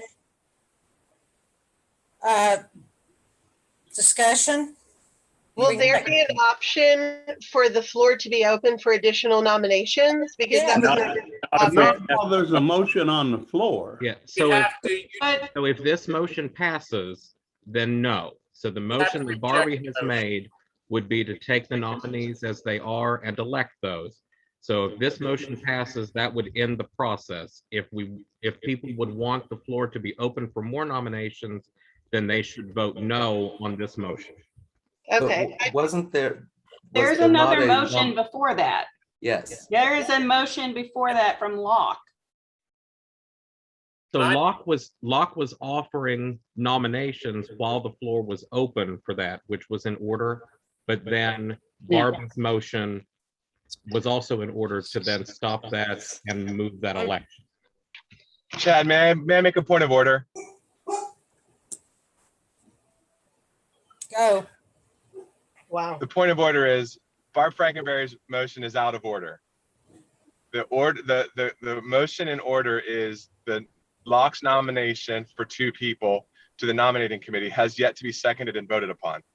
Then we could take up another motion, but if people wanted to have other nominations from the floor, they would have to happen before Barb's motion. So currently Barb's motion is out of order. The motion that we need to address is we need a second for Locke's motion, which I'm happy to second. Then we can vote on that. Then we can proceed with the order of business. Are you sure you have to have a second on a nomination? To my understanding of Robert's rules, a nomination from the floor has to be seconded. If a nomination comes from committee, it doesn't need to be seconded. The way I'm reading this is Locke's nomination is coming from the floor, not from committee. If that's incorrect, I understand that. But still, we have to vote on whatever motion is done, whether it's needing to be seconded or not. I believe that nominations do not need to be seconded as long as they're accepted by the person who is being nominated, and then they automatically become a part of the ballot. That's great. I didn't hear anyone accept the nomination, so I can retract that space. But it's currently Barb's motion that has been seconded is out of order. Correct.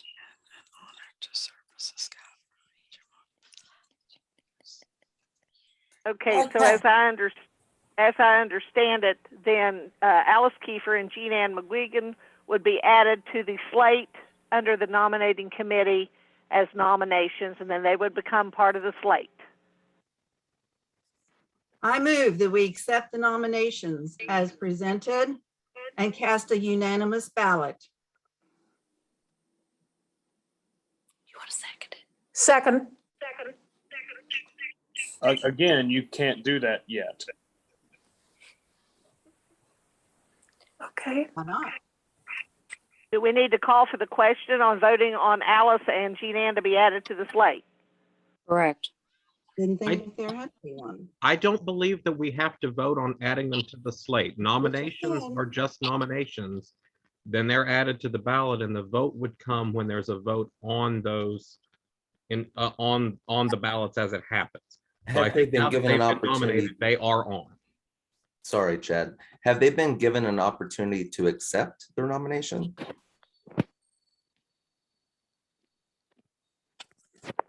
That I do not know. Are they in the meeting? Alice is not. I don't know about Jean Ann. Alice said she couldn't be here. So a person, to my understanding, and someone, the parliamentarian could correct me if I'm wrong, a person cannot be nominated unless they can actually accept the nomination from the floor.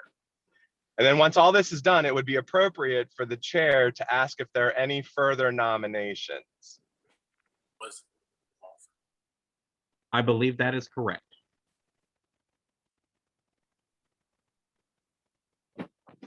So could we defer adding an additional 2 members to the nominating committee until our next meeting? That way we would have time to get their acquiescence to serve.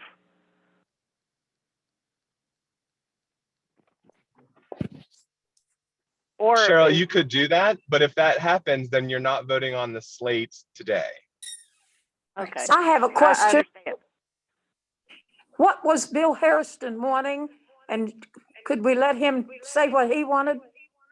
I was only seconding Barbie's motion, which was declared out of order. All right. So somebody wanted to add an additional nomination, so I think it'd be appropriate for that to happen right now. I'm checking Robert's rules, and there's nothing said here about anybody having to accept a nomination from the floor. They are nominated. It doesn't have to be seconded. They can then be voted on. I move we accept the new nominations. Second.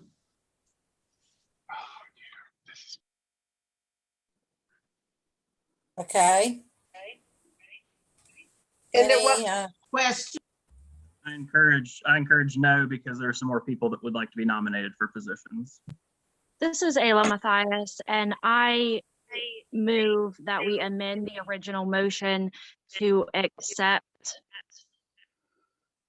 the nominations with room for the floor to nominate as well.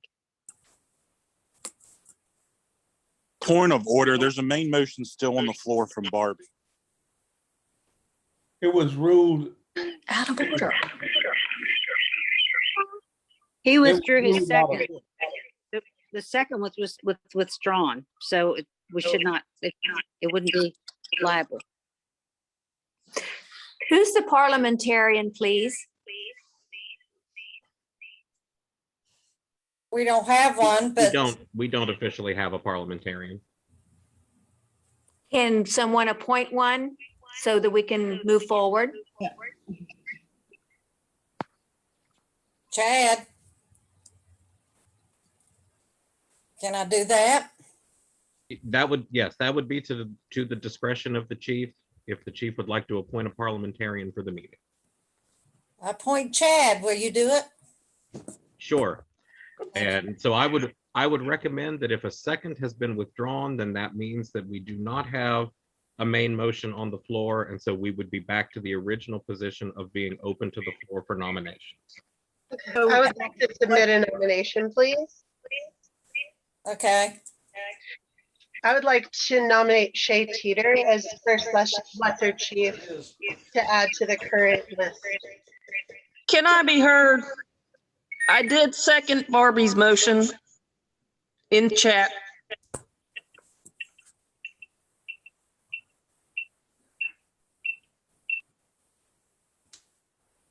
Chad? So if there has been a second, I would recommend that motion would be in order. I've seen that done many times, that somebody moves to accept the slate and elect those as presented. And cast So a unanimous ballot. So we would need to vote upon that, and if folks then want to present more nominations, then they should vote no for that motion, and that would open the floor back up for nominations. That's my recommendation. But again, a parliamentarian's recommendation is subject to the ruling of the chair. Chad, can I not amend that original motion?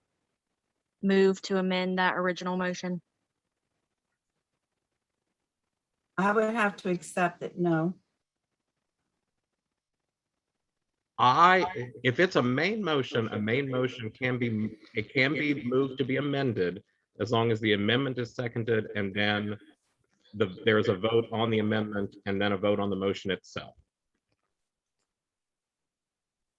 So I move that we amend the original motion to open the floor for nominations. That you can't do. This is Carly Warner, and I second that motion.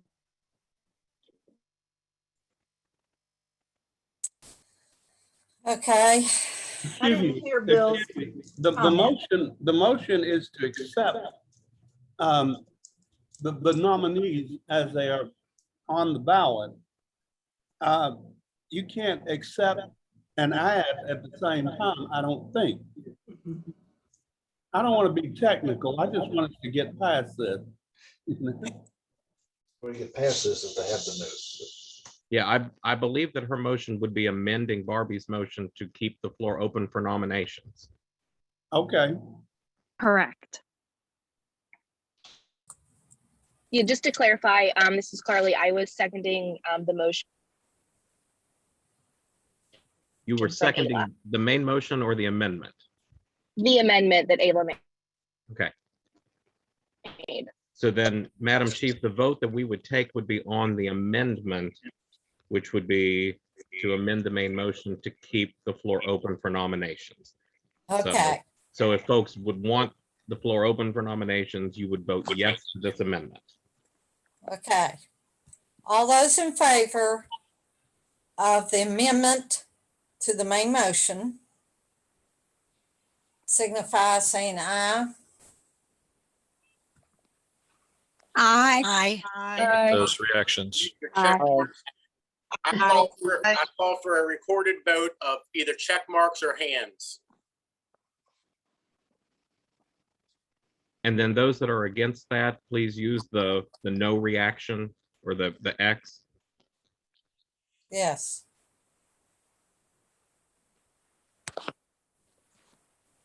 To do that.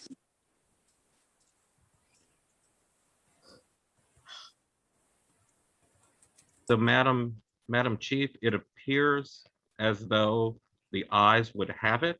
I did not have a vote because I don't have an. Well, you can talk. Take your mute off. Take your mute off. She has her mute on. There you go. So Brent has said there's no messages that have come in to him for that. And there appear to be 56 in favor. 57 in favor. So I believe that there are enough affirmative votes for the amendment to pass. Okay. So now we can take. So now we have to vote on the main motion, which is to keep the floor open for nominations. If that would pass, then the floor is open for nominations. Okay. I would like to Now, move. wait a minute. The main motion is to accept the slate, isn't it? That was just No, we amended just by the vote amended we that did. motion to now say to have the floor open for nominations. Okay. I thought you have to vote on the amendment first. We just voted on the amendment.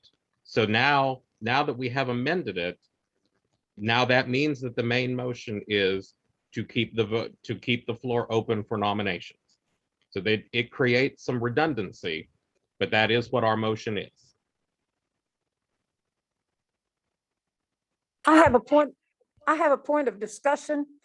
If we would back up and just vote on one office at a time, then we could have someone nominate someone for second lesser chief or first lesser chief. If we elect the chief first and then go to the first lesser chief and then the second lesser chief, we can add motions at that time. In other words, not accept the whole slate at one time. That is correct, Clara May, but Yep, that is true. We put people in place to come up with a slate of officers whom they have contacted and asked if they would run. And that's why I made the motion that we accept the slate of officers as presented by this nominating committee and cast a unanimous ballot so that they would be elected. Yes, Correct. ma'am, but you But also jumped wanted in to- there. Sorry, Claire May, go ahead. But someone also wanted to add two more. And that's why. And then someone wanted to add another for one of the lesser chiefs. So in all honesty, my motion should not be amended. Okay, guys, Parliamentary let's think about this. I thank you so much, the nominating committee. I know how difficult it is to serve on one of those, so I do appreciate the work that you all did. Second, did we not just vote that we have to be very watchful of the people that we have on the committee per what county they're from? So that is something that we have to think about when we're nominating extra people. We have to go through and make sure that we're not following our new constitution. Is that not correct? That should be correct. Yes, no more than 3 from one county. So we do have this now amended motion that we do need to dispose of. So we need to vote up or down on the now amended motion of keeping the floor open. So if folks want to keep the floor open, they would need to vote yes.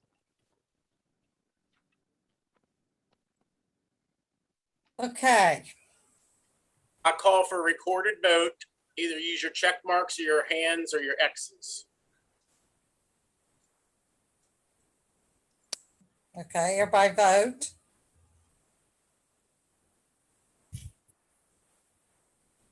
No.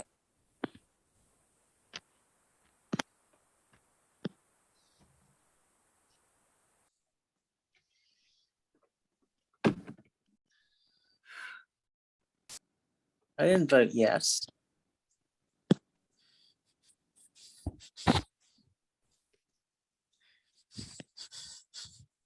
So, Madam Chief, it would again appear that the ayes have it and that Choice. motion would pass to keep the floor open. Okay, Leave to amend the motion, doesn't the person who made the motion have to agree to the amendment? No, ma'am, not if it's seconded and voted upon. To accept it? We know it was voted against, but to accept an amendment to it. That's a completely different motion. We voted twice. What just happened is my motion should just have been voted, taken action on independently, and it was not.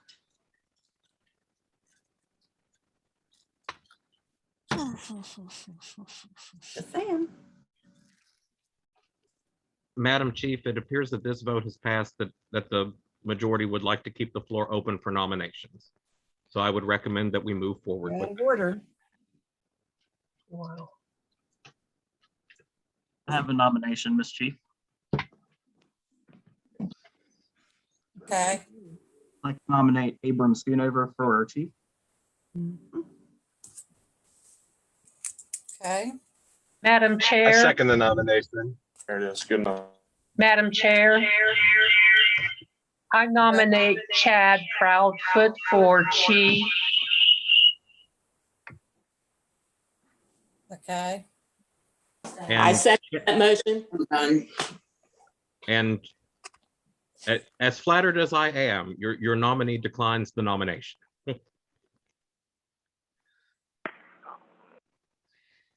I would like to submit a nomination, please. Okay, I would like to nominate Shay Teeter as first lesser chief. okay, I'd like to second that nomination. okay. Are there any more? Helen Ashenfelder, I would like to nominate Jean Ann McGuigan, who I have been in contact with for the nomination committee. She says she will accept. Okay. Is there a second? I will second for Jean Ann being nominated to the nominating committee. Thank you.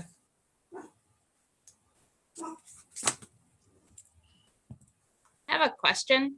Okay, Is somebody keeping track of all the nominations and could they share that screen? And then add what county those people are from so we can make sure that we're not following the new constitution we just voted on?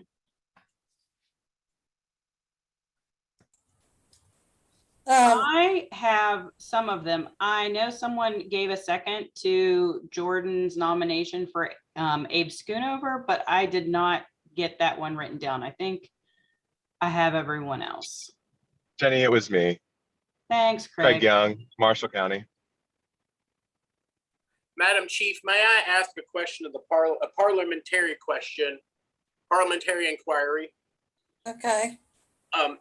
Chad, is there a particular procedure or is it just by unanimous consent or a request of a member that the nominees be voted on by office, not as a slate as a whole? What is that process for making sure that we are actually looking at a poll or a voting for each office as we move along? Because I think with the shared screen and all the different names going everywhere, it's making it a little difficult for everybody to keep it all together.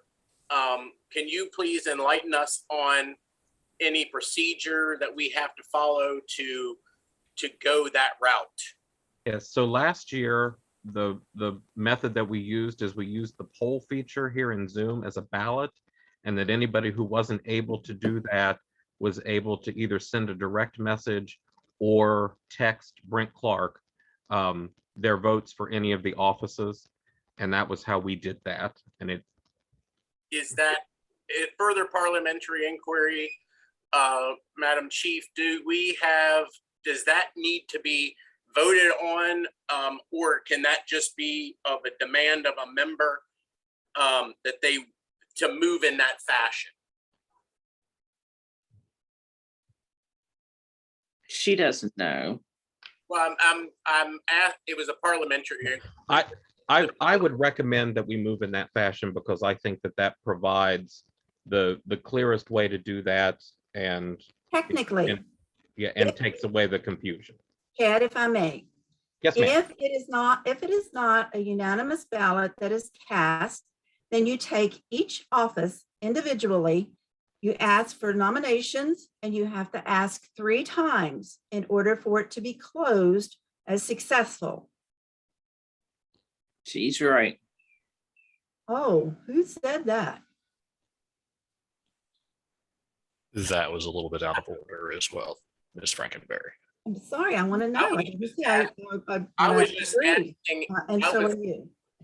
I was asking if there was, what the process was to go in that direction. Is there a particular parliamentary question, way of moving forward in that direction? That's what I asked. Yeah, Agreed. it's normally up to who is chairing the meeting, how they do that. But in the past, taking nominations, we've done that like Barb said, because that is normally the easiest and the cleanest way to do that, so that it keeps it all together. So if that's the way that the chief would like to proceed, I don't think that there's any issue with doing it that way. I'm reading from Robert's Rules of Order in brief. A member can move that a vote be taken A, by ballot, B, by roll call, or C, by counted standing vote, especially if a division of the assembly has appeared inconclusive and the chair neglects to order a count. So a member can move that a vote be taken by ballot, by roll call, or by a counted standing vote. I'm not doing this. Can we just ask the chair to make the decision to do it by office and move on? Yes, we can do that. I have one more nomination, Chief. Well, if we do it by office, that will keep us from being confused. So we would start with the first office, which is chief, and move down the line, and each time add the people. That way there's no confusion. That's what Clara May was saying. Okay, I appreciate Barbara's wanting to accept the entire slate, but at this point in time, we could be here all day. I think that we need to defeat her motion and then start at the top with chief, and then first lesser chief and second lesser chief, et cetera, et cetera.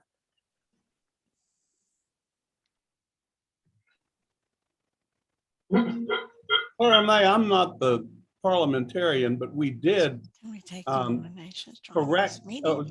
change that motion. And now we're at a point where we just simply have to move on, and we can office by office. We're at that point now, and we can do that. Okay, can somebody put that ballot up again? It's Jordan.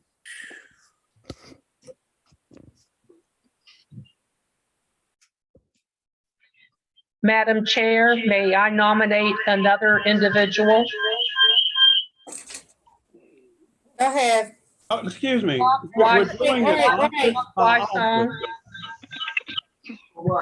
We will be doing it office by office, and any nominee for a particular office would come when we're considering that office? This Any would be for information- chief. Oh, okay. Other comment, please? When you do a nomination, include the county and the region with it, then it would be a lot easier to determine whether we're going by the amended constitution. Okay. So let's go ahead and do the office of chief, and Joan, you had another. I nominated Block, Wysow, Jefferson County. Okay. For what? Chief. No, I appreciate that very much. I'm enjoying doing the and I am new to the organization and I am still learning and want to continue in the same position that I am. But I do thank you for that vote of confidence. And I decline. Take care. This is Louis Honaker. I move to close nominations for the chief. Second. Okay. I have something to say. I'm withdrawing my name from the office of chief.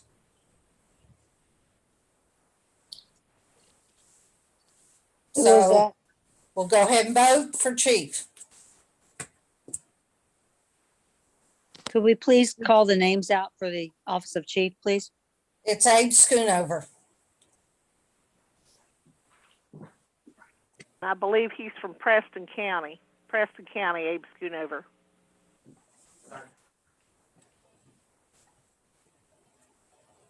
Okay.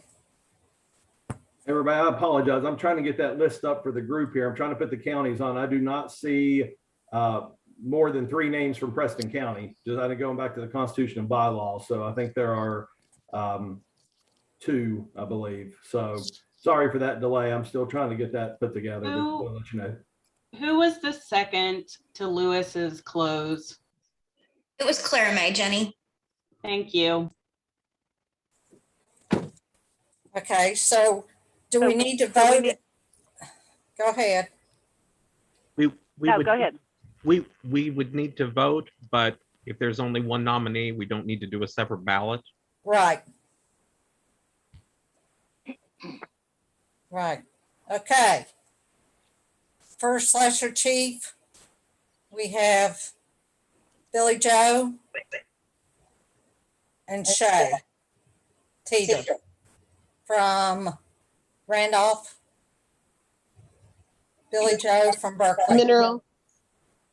Mineral. Sorry.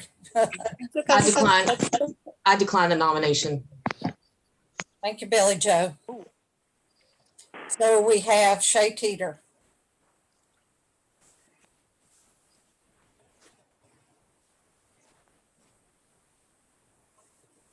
Okay. Do we have a motion to accept that? Move nominations be closed. I'll second. Okay, thank you. Second lesser, we have Chad. Any other nominations for second? Hey, who moved to close on the first? Can we make sure we're stating full names? It's moving very quickly and I'm not keeping up. Thank you. Robin Poling moved. That's Claire May.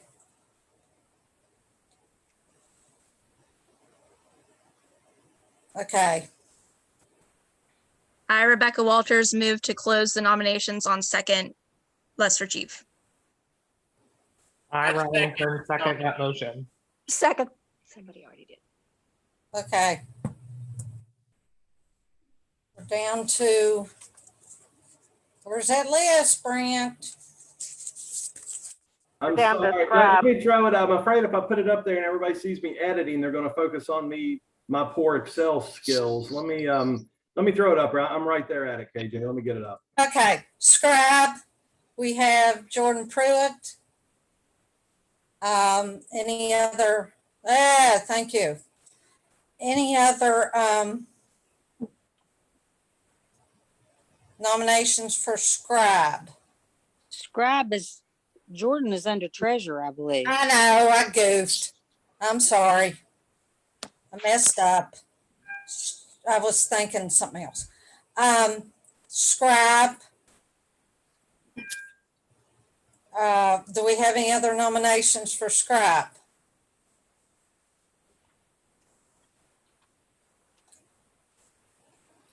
You want me to? No. I just got it unmuted.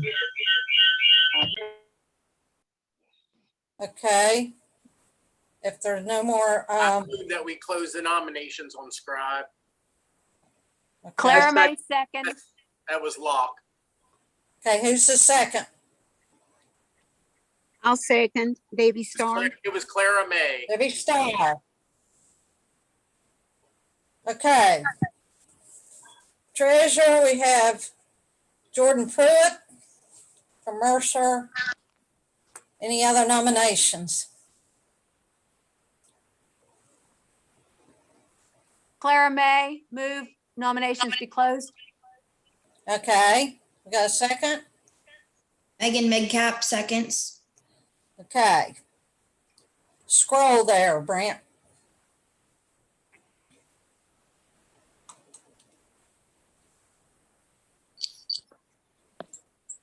Is that good, KJ? Let me know because I see my screen's bigger and I'm not sure what everybody's seeing. So right at the top. I'm just down to the treasurer. Okay, sorry about that. Yeah. That's okay. Just keep me posted. Thank you. That's okay.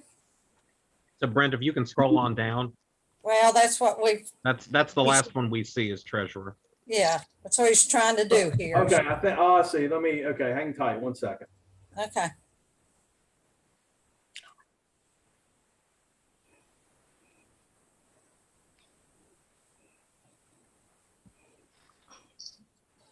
There we go. There we go. Yeah, it was locked up. I think it was sharing like something weird. So, okay. Yeah, Okay, keep me right posted. there. Thank you. That's good. Communications, we've got Jenny Murray. Any other nominations? I move that the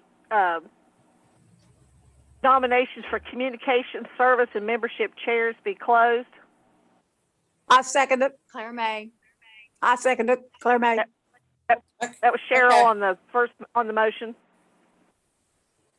Okay, that was for communication service and Membership. membership. Yes. Okay. Do we want to do Okay, we need to, what? we need to vote on that motion. No, Okay. Yes. yes, Okay, all in favor? Yes. Aye. Reaction Aye. buttons. Your reaction buttons. Reaction buttons. I don't have one. It's at the bottom if you're looking at a screen. On a laptop or something. What county is Jenny from? Taylor is where I Sorry live about that. now. I was going to miss one. Sorry about that. That's okay. Taylor. Madam Chief, it appears that there is a sufficient number of yes votes on that motion for it to carry. Okay, thank you. Okay, do we want to do each individual scouts or do we want to just go for the whole? Unless there's any other nominations on the scout. Can you scroll down so we can see if there's any openings? Or are they all full? I believe they're all full. I believe they've all been filled by the Yes. nominating committee. I'm going to try to scroll slowly, so I apologize. So, or not scroll at all. There we go. Okay, I'm afraid if I shrink it down to get it in one screen, it's gonna be too small for folks.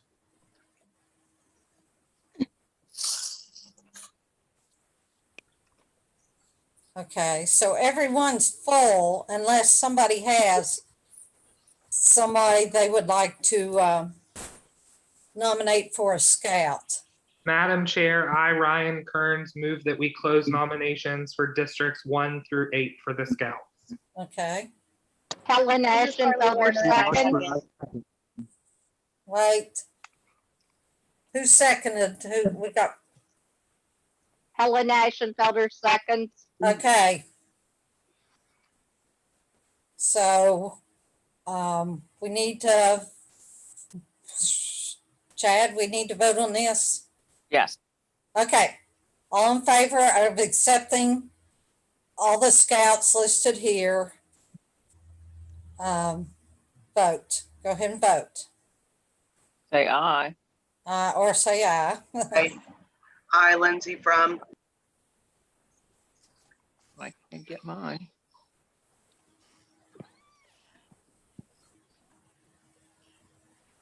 Aye. Madam Chief, again, it would appear that the ayes do have it for that motion to carry. Okay, thank you. Okay, so, we've got our new slate of officers. Well, scroll down, ma'am. We have to just make sure we look at the nominating committee, which was at the bottom. Oh, okay, And I had nominated Alice, and I don't recall what the determination was with that from the floor since she wasn't here. I believe that if there was a second, then it could move forward. Is that correct? Parliamentary inquiry. I believe we determined that a nominee could move forward if it came from the floor. Alan said that he had looked it up, that did not say that it had to be accepted at that point. Though if she would not accept, it would still create a vacancy in that position. right. I nominate Alice. Nominating committee. Alice Kiefer. Alice Kiefer, excuse me, for the nominating committee.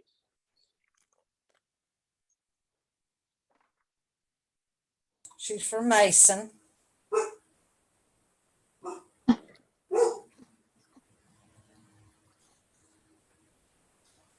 I'll say no. Okay. So, we need to, move to accept the, Close.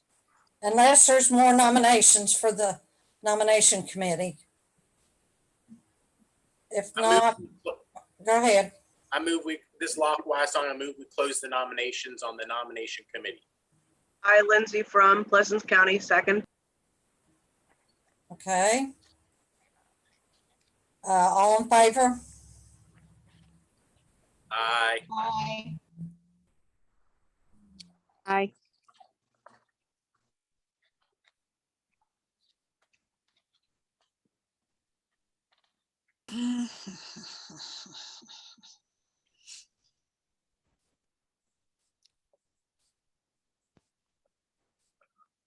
Madam Chief, it appears that there are sufficient number of affirmative votes for that motion to pass.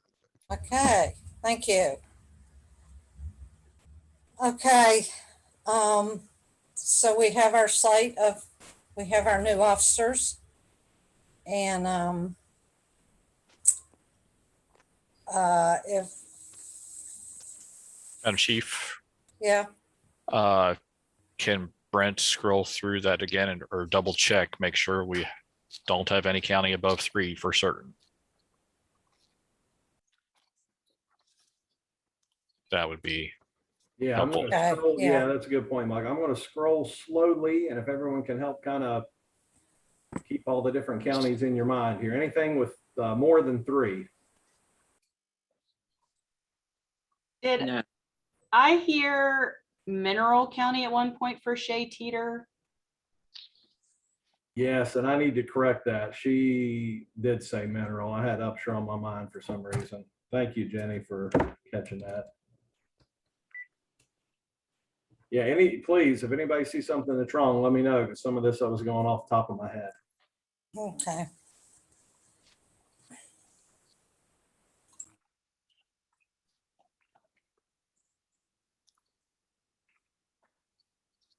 Oh, darn. I did see, I think you have Ayla's last name misspelled in there as well. Up at scribe, it's Matthias, I believe, not Mathis. Sorry about that. Ayla, could someone give me the correct?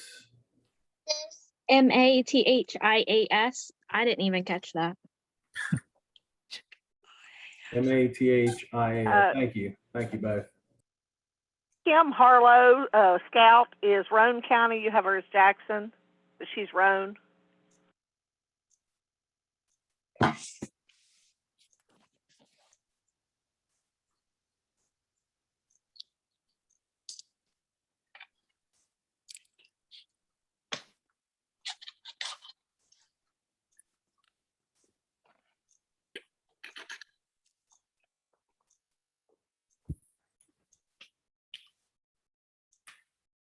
Does anybody see more than 3 or more than 2? No. I think we're good. Yeah.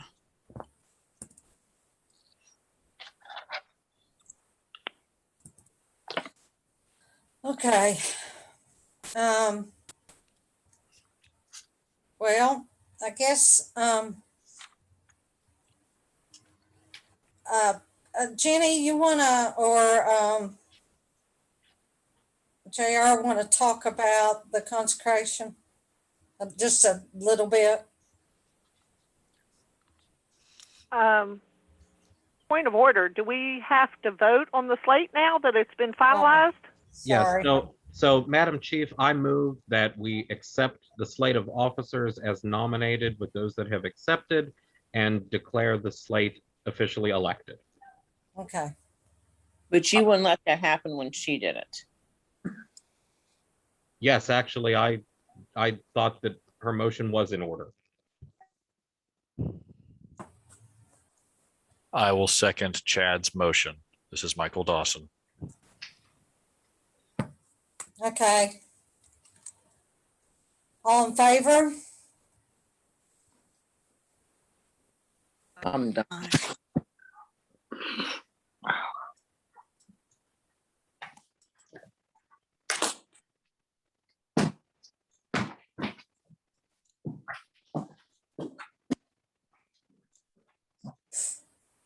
Madam Chief, it appears that there are enough affirmative votes for that motion to carry. Okay, thank you. Anything else? You have a Okay. hand raised. Rebecca Walters has her hand raised. Okay. Is that potentially her vote? Oh, okay. Yeah. Anybody else? Okay. Jenny? I'm going to let someone else on the committee take this one. I'll chime in and fill in any gaps. Okay. I can do it. Okay. Okay, the consecration will begin at 3 o'clock, and we are asking people to log on around 2:45, just so we have everybody in order. All of the readers have been given their records of service for those inducted. And then immediately after the last record of service is read and we've received the new inductees, we will move into the initiation. And we do have someone that is volunteered to make sure that not all non-all-stars are not in the initiation ceremony. So that is beginning at 3, and I believe that link has been shared in the Facebook group, as well as with all the readers. Yes. Okay. Okay, so, I there's do have a question real quick. okay. how does the Constitution read on having 3 people from one county, no more than 3 people from a county? Is that on the entire executive committee? Yes. Yes. Yes, ma'am. Okay, I have counted that there's 3 from Monongalia, and then if we add Brent, then that would make 4. Brent is the advisor, He's not an elected. elected. Okay, so it's elected people on the, okay. All righty, that makes sense. Thank you. Yes, ma'am. Okay. Yes, sir. If nobody has anything else, Yeah. there's our I motion. move that we place this meeting in recess until November 13th, which is the suggested date for our hopefully live meeting. If not, then it would be a Zoom meeting. I need to ask a question. Is Okay. the November meeting going to be all the new officers that are elected? Will they start that meeting or a meeting after Yes. that? Yes. Yes, Okay. I will. All right. Thank you. Mhm.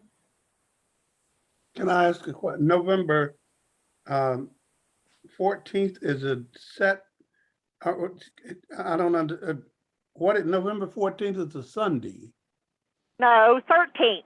13th, Yes. and that's been decided.